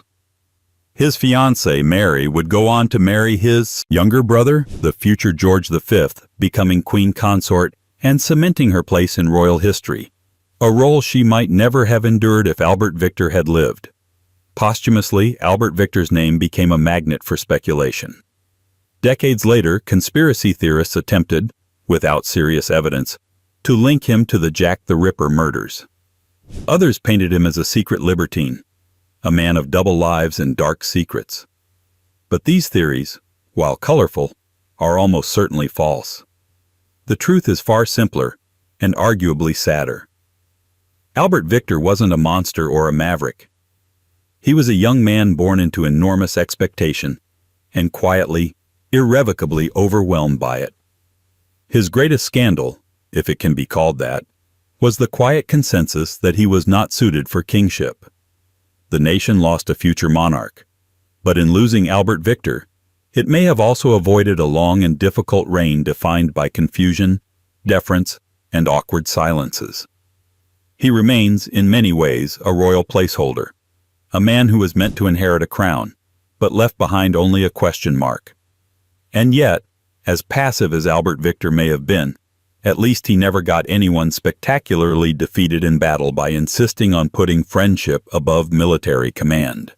That honor belongs to a monarch who mistook personal loyalty for political strategy and led England to one of its most infamous defeats against an army wielding axes and zero patience for royal favorites. 17. King Edward II. In the long, often questionable legacy of Plantagenet kings, Edward II occupies a strange place. Not the tyrant, not the hero, but something closer to the cautionary fable. He wasn't terrifying. He wasn't brilliant. He was disastrously loyal to the wrong people, hopelessly out of depth, and impressively consistent in making the worst possible decision at the worst possible time. If bad judgment had a face, it might look a lot like Edward, crowned and oblivious, holding a scepter in one hand and a friend's resume in the other. Edward became king in 1307, the son of Edward I, a towering, aggressive monarch known for conquering Wales and nearly subduing Scotland. In contrast, Edward II had different priorities: music, rowing, fashion, and most notoriously, his close male companions, particularly Piers Gaveston. Now, to be clear, favoritism in medieval courts was common. Kings always had inner circles. The issue with Gaveston wasn't that he was close to the king. The issue was that Edward gave him titles, power, and influence far beyond what anyone, including the nobility, thought he deserved. Gaveston, a man of modest birth and a flair for arrogance, was appointed Earl of Cornwall, a title typically reserved for royal blood. The nobles were not amused. He mocked them, dressed extravagantly, and even gave the leading barons insulting nicknames. Edward, meanwhile, ignored every warning sign. Parliament complained. The barons plotted. His father had exiled Gaveston once already, sensing the disaster coming. Edward brought him back and promoted him further. Eventually, the nobles had enough. In 1312, they captured Gaveston and executed him, without royal permission. Edward was devastated, but rather than learning from the fallout, he doubled down. He continued to alienate the barons, appointing a new inner circle of favorites and refusing to reconcile with the increasingly hostile nobility. His stubbornness, combined with a complete inability to manage the court or country, created a kingdom teetering on the edge. Then came the war with Scotland. While his father had fought William Wallace and nearly conquered the northern realm, Edward II inherited the fight and promptly lost it. Spectacularly.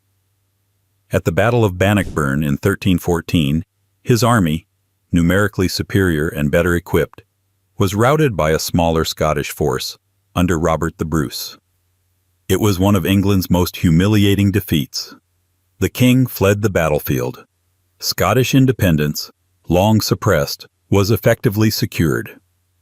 The defeat didn't just wound national pride, it further exposed Edward's lack of military skill and deepened the nobility's frustration with his reign. The king, who had inherited one of Europe's most powerful armies, had turned it into a punchline. Even his closest allies began to distance themselves, or worse, openly conspire against him. By the 1320s, the political chaos reached new heights. Edward elevated yet another pair of favorites, Hugh Despencer the Elder and Hugh Despencer the Younger. If Gaveston had offended the nobility with his arrogance, the Despensers took things further, seizing lands, manipulating the courts, and enriching themselves while England's infrastructure crumbled. Rebellions broke out. Edward responded not with reform, but repression, using executions and land seizures to tighten control. It worked temporarily, until it didn't. The final blow came from within his own household. His wife, Isabella of France, tired of being ignored, sidelined, and humiliated, formed an alliance with Roger Mortimer, one of Edward's exiled enemies. In 1326, they invaded England. This wasn't some ragtag rebellion.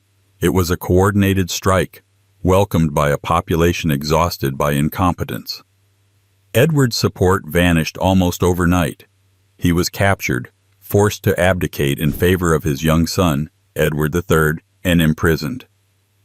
The rest of his life was spent in isolation, stripped of power, abandoned by nearly everyone who had once flattered him.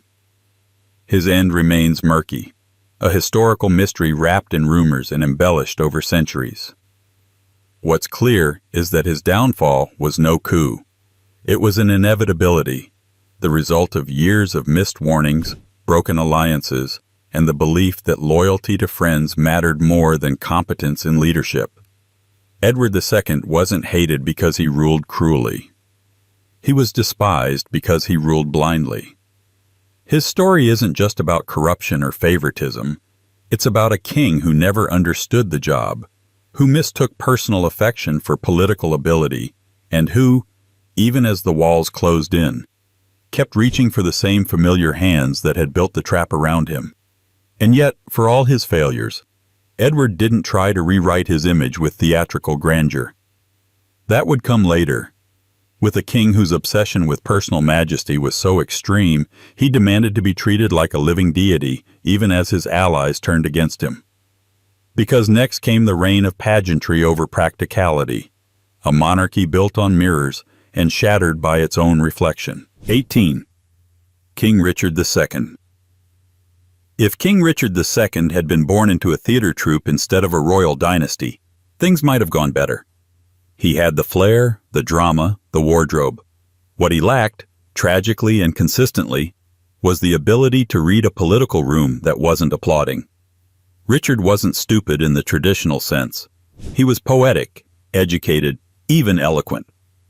But he was also dangerously insulated, fatally proud, and so obsessed with the idea of kingship that he forgot how to actually be a king. Crowned at the age of 10 in 1377, Richard inherited a realm already trembling with unrest. The Black Death had decimated the population.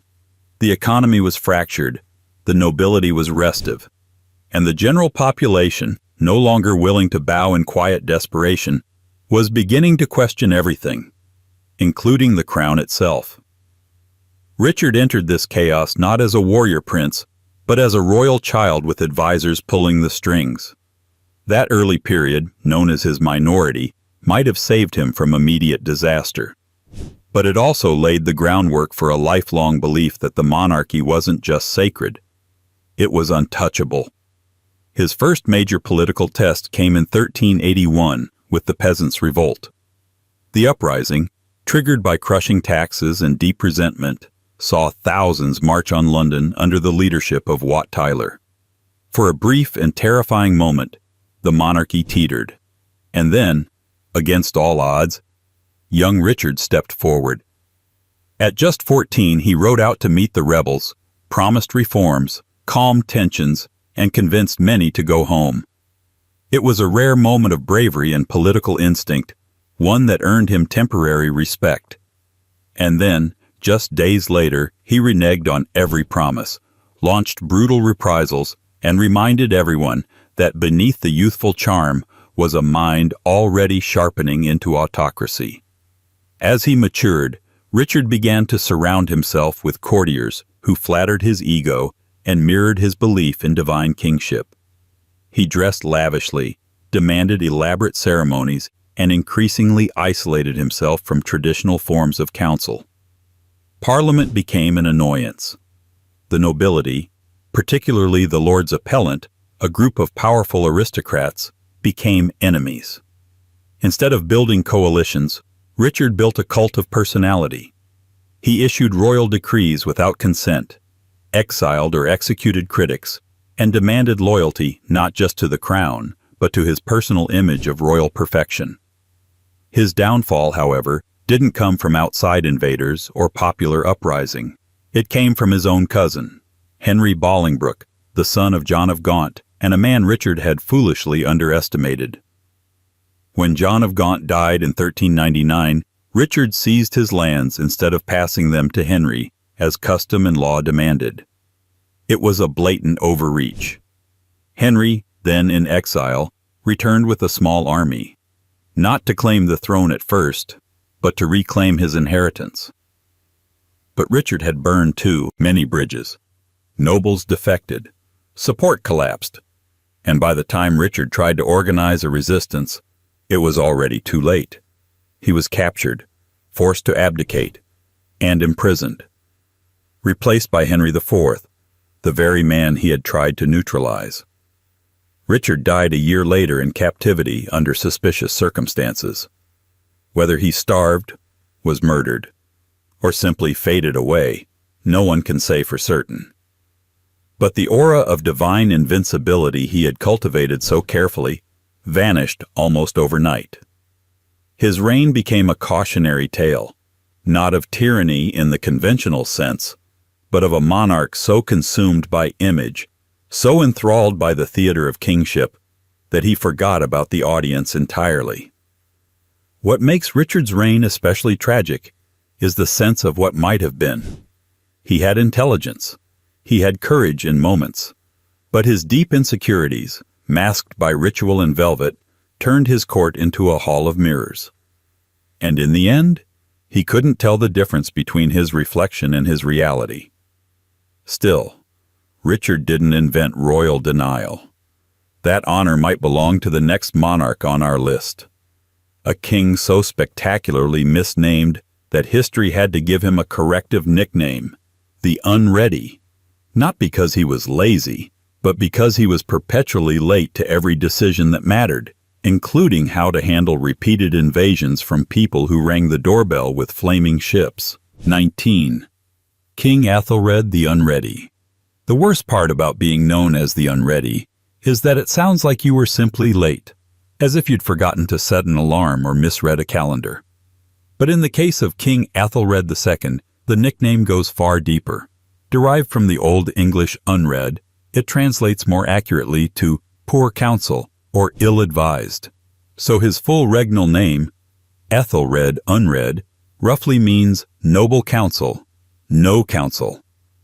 It's less a pun than an epitaph for a reign so chronically misguided that even 1,000 years later, people are still sighing about it. Ethelred came to the throne in 978 after the suspicious death of his older half-brother, King Edward the Martyr, a royal assassination so shady that half the nobility had theories, and the other half probably had alibis. Ethelred was 10 years old, emotionally unprepared, and immediately surrounded by opportunistic advisors more interested in consolidating their own power than providing anything resembling actual guidance. It didn't help that his mother, Queen Elfrith, was heavily involved in his early reign, and also widely suspected of being involved in Edward's death. Not exactly a comforting start. As Ethelred grew into adulthood, he showed flashes of competence, but never the consistency or confidence needed to handle what was coming. A full-blown Viking resurgence. After decades of relative peace with the Norse world, England under Ethelred entered a period of brutal, frequent, and increasingly organized Viking raids. Not just coastal plunders, but full-scale invasions. The Danes weren't just stealing livestock. They were seizing towns, demanding tribute, and testing how much gold you could extract from a panicked king. Ethelred's response? He paid them to leave. This wasn't a one-time miscalculation. It became policy. In 991, after the Battle of Maldon, a bloody defeat for the English, Ethelred agreed to pay the Danes a massive sum of silver to stop attacking. This payment, known as the Danegeld, was essentially protection money, a royal bribe dressed up as diplomacy. The Danes naturally accepted the silver and then came back the next year for more, and the next, and the next. Ethelred kept paying. Between 991 and 1016, Ethelred authorized no fewer than 13 separate payments to the Vikings, draining the English treasury and setting a precedent that would haunt the realm for generations. The total silver paid could have funded a national army or rebuilt entire towns. Instead, it funded more Viking ships. One chronicler dryly noted, "The more they paid, the more the Danes desired." It turns out if you reward invasion with wealth, it doesn't exactly inspire restraint. To be fair, Ethelred wasn't entirely passive. He occasionally tried to mount resistance. But his military campaigns were erratic, poorly led, and often sabotaged by infighting among his nobles. The king never managed to unite his court, and the country suffered for it. Meanwhile, Viking leaders like Sweyn Forkbeard began launching full-scale conquests, eventually seizing control of entire regions of England. Then came one of Ethelred's most infamous decisions, the St. Brice's Day massacre of Taizon II. In a burst of paranoid nationalism, Ethelred ordered the execution of all Danes living in England, presumably to prevent future invasions. The result was a chaotic, selectively enforced bloodletting that only enraged the Viking world and gave them a moral justification for further retaliation. Sweyn Forkbeard responded by invading with even greater force. England by this point was on the verge of collapse. By 1013, Sweyn had conquered most of the country, and Ethelred was forced into exile in Normandy, a rare moment when a sitting English monarch had to flee the island entirely. He returned briefly after Sweyn's death in 1014, but the writing was already on the wall. He died in 1016, during a final Viking push led by Sweyn's son, Canute the Great, who would go on to become king himself and rule England more effectively than the man he replaced. Ethelred's reign wasn't marked by cruelty, flamboyance, or outright tyranny. It was, in many ways, a lesson in political paralysis. Faced with crisis after crisis, he vacillated, delayed, and chose short-term fixes over structural solutions. He trusted the wrong advisors, underestimated his enemies, and ruled a fractured kingdom with increasingly desperate tools. And yet there's a strange poetry to his legacy. A king undone not by one spectacular error, but by 1,000 hesitant decisions. A monarch who survived not because he adapted, but because he kept finding someone to pay off. Still, for all his dithering and Danegelds, Ethelred never faced the particular problem of being too good at the job. So good, in fact, that the mere question of who would replace him nearly tore the nation apart. Because the next royal on our list was brilliant, admired, and politically sharp. But her refusal to name an heir nearly undid everything she built. 20. Queen Elizabeth I.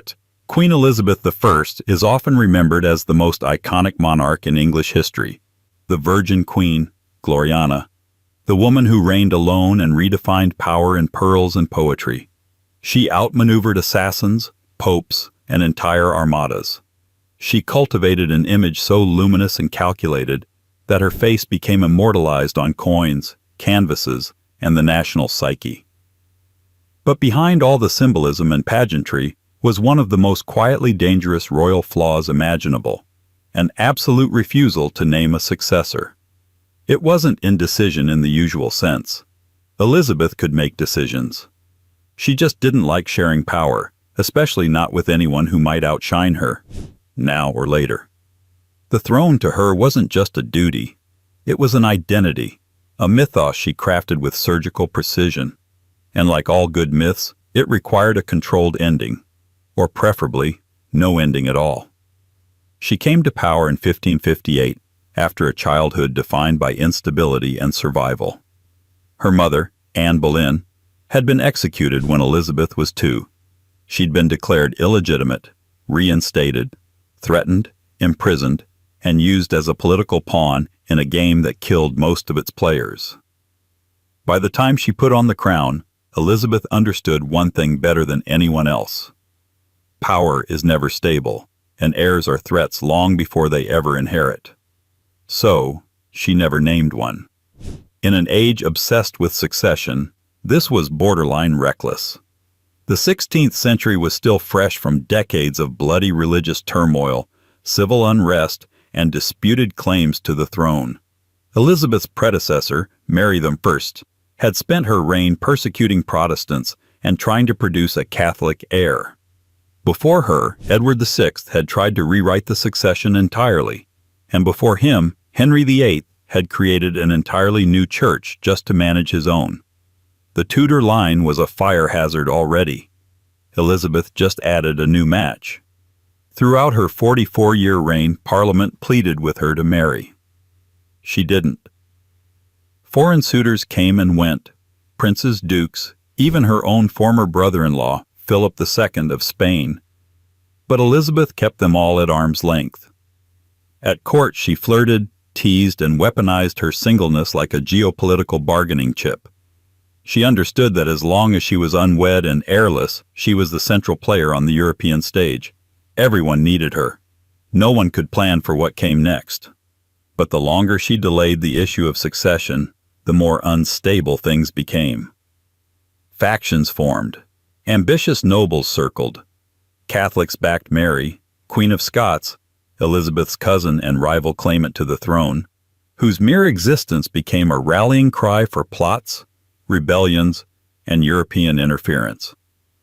Elizabeth eventually had Mary executed in 1587, a decision she agonized over but ultimately couldn't avoid. It removed a threat, but not the uncertainty. By the late 1590s, Elizabeth was aging. Her once youthful image, curated through paintings that made her look eternally 30, no longer matched the reality. She lost trusted advisors. Her court grew more fractious.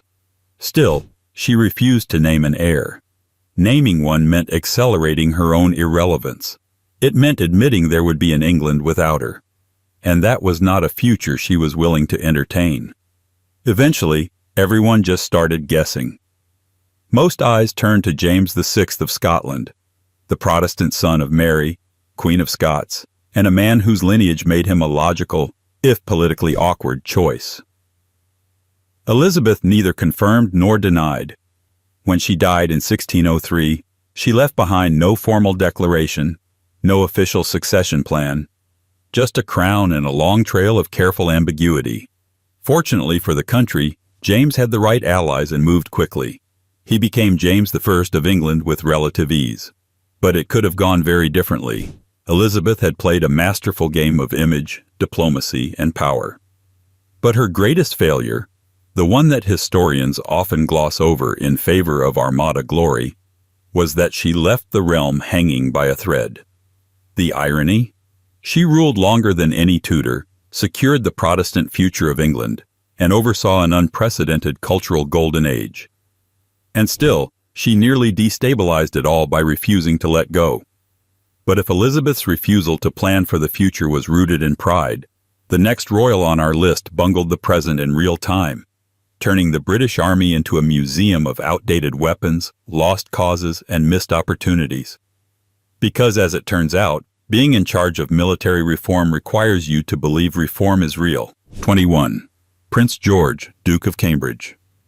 If history teaches us anything, it's that giving a man absolute control over an army he doesn't understand, and then letting him keep that job for nearly 4 decades, is a bit like handing the keys of a steam train to someone who still thinks horses are the future. Enter Prince George, Duke of Cambridge, first cousin to Queen Victoria, Commander-in-Chief of the British Army from 1856 to 1895, and the human embodiment of the phrase, "If it ain't broke, don't fix it, and if it is broke, just salute louder." Born in 1819 to Prince Adolphus, Duke of Cambridge, George was royal through and through. He was educated, bred for public service, and destined for high rank not because of any particular talent, but because of the invisible escalator of aristocratic entitlement. His military career began in the usual aristocratic fashion: ceremonial postings, rapid promotions, and the quiet understanding that being royal meant never having to explain your qualifications. In 1856, at the age of 37, he was appointed Commander-in-Chief of the British Army, a position he would occupy for longer than many monarchs sit on thrones. What followed was one of the most astonishingly static eras in British military history.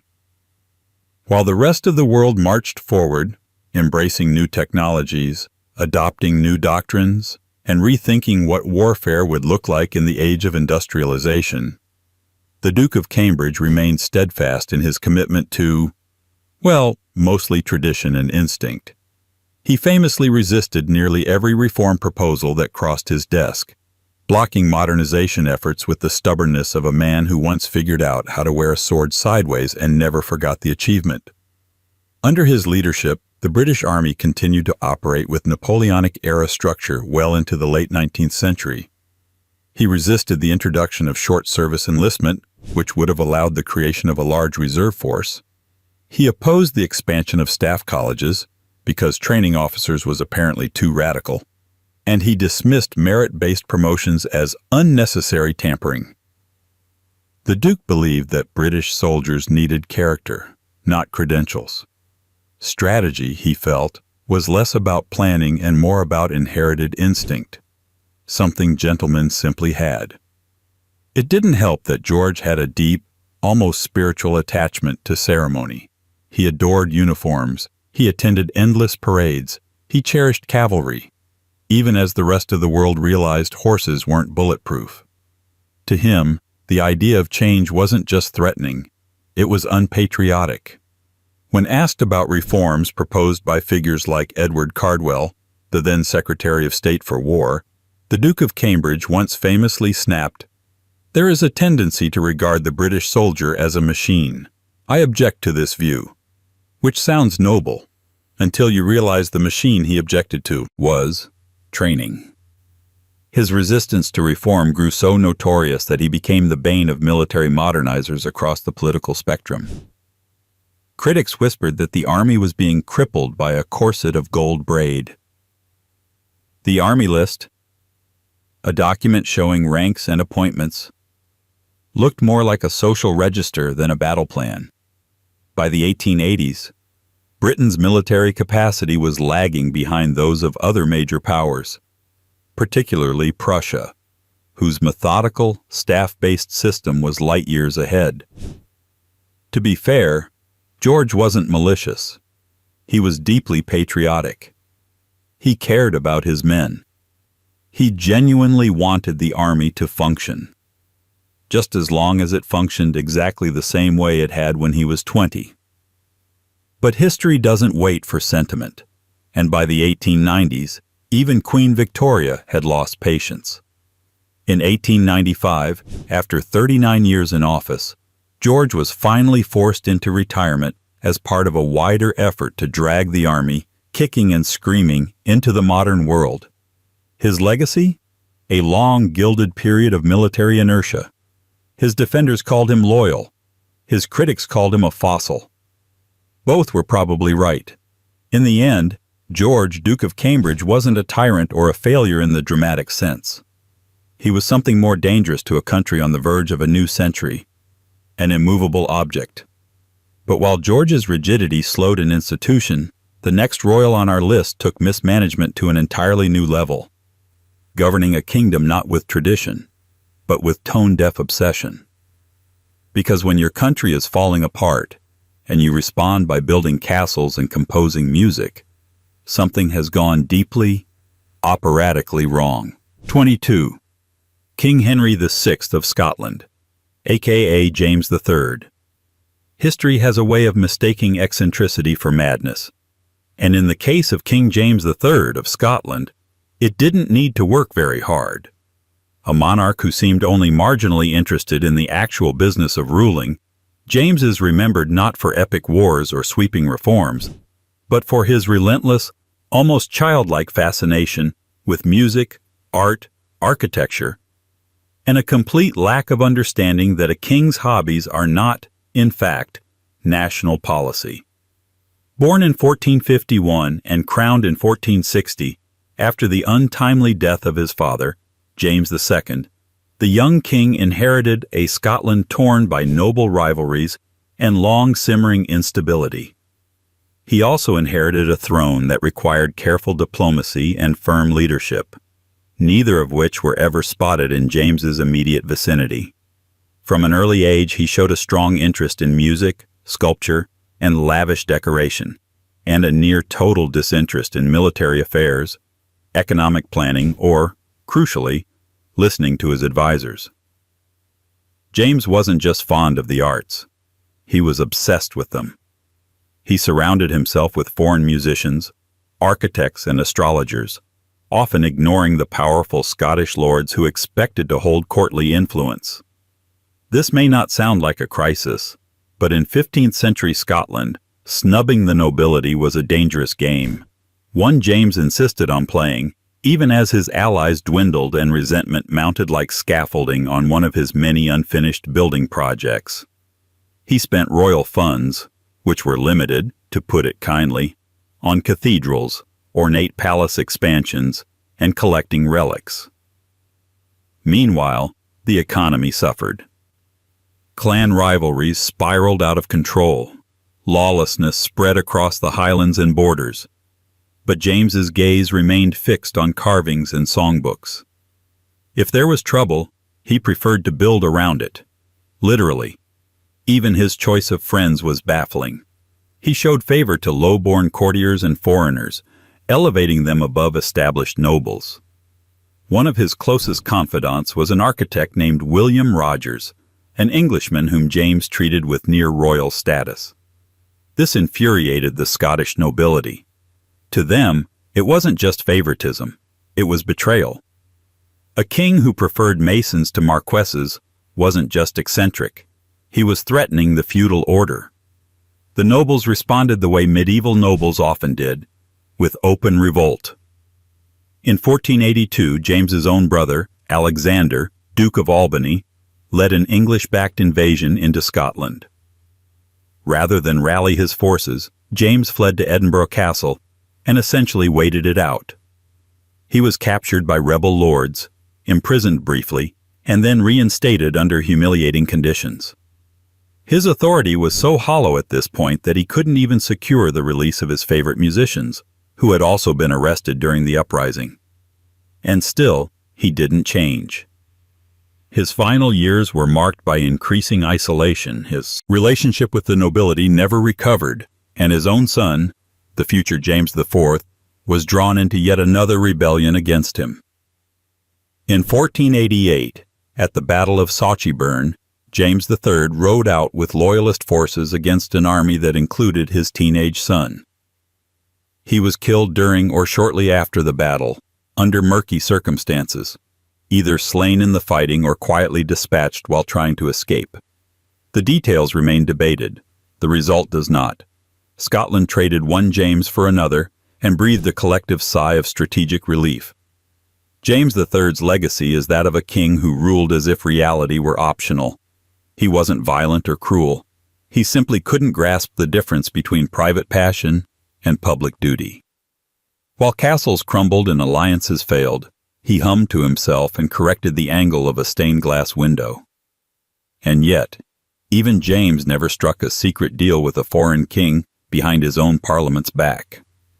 That particular brand of royal carelessness would belong to a man who loved indulgence, mistresses, and French money, and whose reign turned the Restoration into a punchline. 23. King Charles II. For a monarch brought back from exile in a blaze of public celebration, King Charles II spent much of his reign proving just how fast you could turn a second chance into a slow-motion scandal. Known to history as the Merry Monarch, Charles wasn't so much merry as he was selectively interested, deeply invested in wine, women, and witty conversation, but largely allergic to fiscal responsibility, military planning, or anything resembling a long-term strategy. If his father, Charles I, died believing in divine right, Charles II lived as if divine indulgence were the whole point. Restored to the throne in 1660 after more than a decade of Republican rule under Oliver Cromwell, Charles II was hailed as a symbol of national healing. The Civil War was over. The monarchy was back. Parliament had been mollified. Hopes were high. And Charles, tall, charming, fluent in irony, seemed just the man for the job. For about 5 minutes. From the start, Charles treated kingship like a balancing act between theater and damage control. He had spent most of his youth in exile, bouncing between European courts, and had absorbed the habits of a man who knew how to keep various factions just happy enough to avoid mutiny. But while he understood survival, he had little interest in reform. Government was a performance. Religion was a negotiation. War was something you tried to delegate, and if all else failed, you could always borrow money and hope no one asked too many questions. He revived the court in full flamboyant splendor, hosting endless masques, balls, and banquets. The royal mistresses were not a footnote. They were part of the brand. Charles openly flaunted his affairs, fathered at least a dozen illegitimate children, and bestowed titles like party favors. His official mistress, Barbara Villiers, was given a duchy. Nell Gwynn, a former actress, was famously kept in royal apartments. When someone mistook her for a Catholic during a riot, she shouted, "Good people, I am the Protestant whore," a quote that tells you more about Charles's reign than any policy document ever could. But beneath the frivolity was a monarch who made decisions that undermined his own government. Most notably, in 1670, Charles signed the secret Treaty of Dover with Louis XIV of France. In exchange for subsidies, Charles agreed to support France in its wars and, even more controversially, promised to convert to Catholicism when the time was right. This was treasonous, not legally, but morally. A Protestant king striking a covert deal with a Catholic monarch while lying to his own parliament. The subsidy allowed Charles to avoid calling Parliament for funds, which in turn allowed him to sidestep uncomfortable questions like, "Are we still technically allies with France?" Or, "Why do you need so many new ships?" The result was a monarchy that drifted, seduced, and schemed its way through one of the most politically volatile periods in British history. Charles's wars against the Dutch were poorly managed and frequently ended in humiliation. The Great Plague and the Great Fire of London both occurred on his watch, and while he handled them with relative calm, the disasters underscored a reign that often felt reactive rather than visionary. And yet, somehow, he remained popular. His charm, his informality, and his refusal to lecture anyone about morality made him oddly beloved, even as the nation grew more divided. By the time of his death in 1685, Charles had left behind no legitimate heir, a mountain of debt, and a brother, James II, who would inherit the crown and immediately make everything worse. Charles II's legacy is complicated. A monarch who understood people but misunderstood power, who kept his throne by entertaining everyone and trusting almost no one. He didn't fall.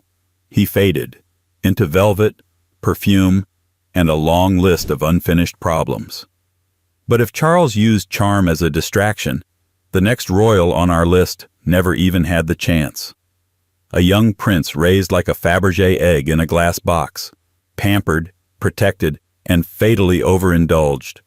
whose short life became a footnote in how not to raise a future monarch. 24. Prince William, Duke of Gloucester. Every royal family has its cautionary tale, the glittering child with all the promise and none of the preparation. For the House of Stuart, that child was Prince William, Duke of Gloucester. The only surviving child of Princess Anne and her husband Prince George of Denmark, William was more than just a royal son. He was, quite literally, the fragile bridge between dynasties. The only viable Protestant heir standing between the English throne and another full-blown succession crisis. But instead of being raised to rule, he was raised like a fragile heirloom, displayed, overprotected, and catastrophically under-challenged. Born in 1689, William entered the world during a time of immense political paranoia. His uncle-in-law, King William III, and aunt, Queen Mary II, had only recently deposed his Catholic grandfather, James II, during the Glorious Revolution. With Protestant legitimacy hanging by a thread, young William was treated as the next great hope of the new order. His very existence was seen as political insurance. The only problem? He was hardly allowed to be a child, let alone a future king. From infancy, William was plagued by poor health, chronic fevers, developmental delays, and mysterious seizures. His caretakers, instead of encouraging resilience, adopted a strategy of radical indulgence.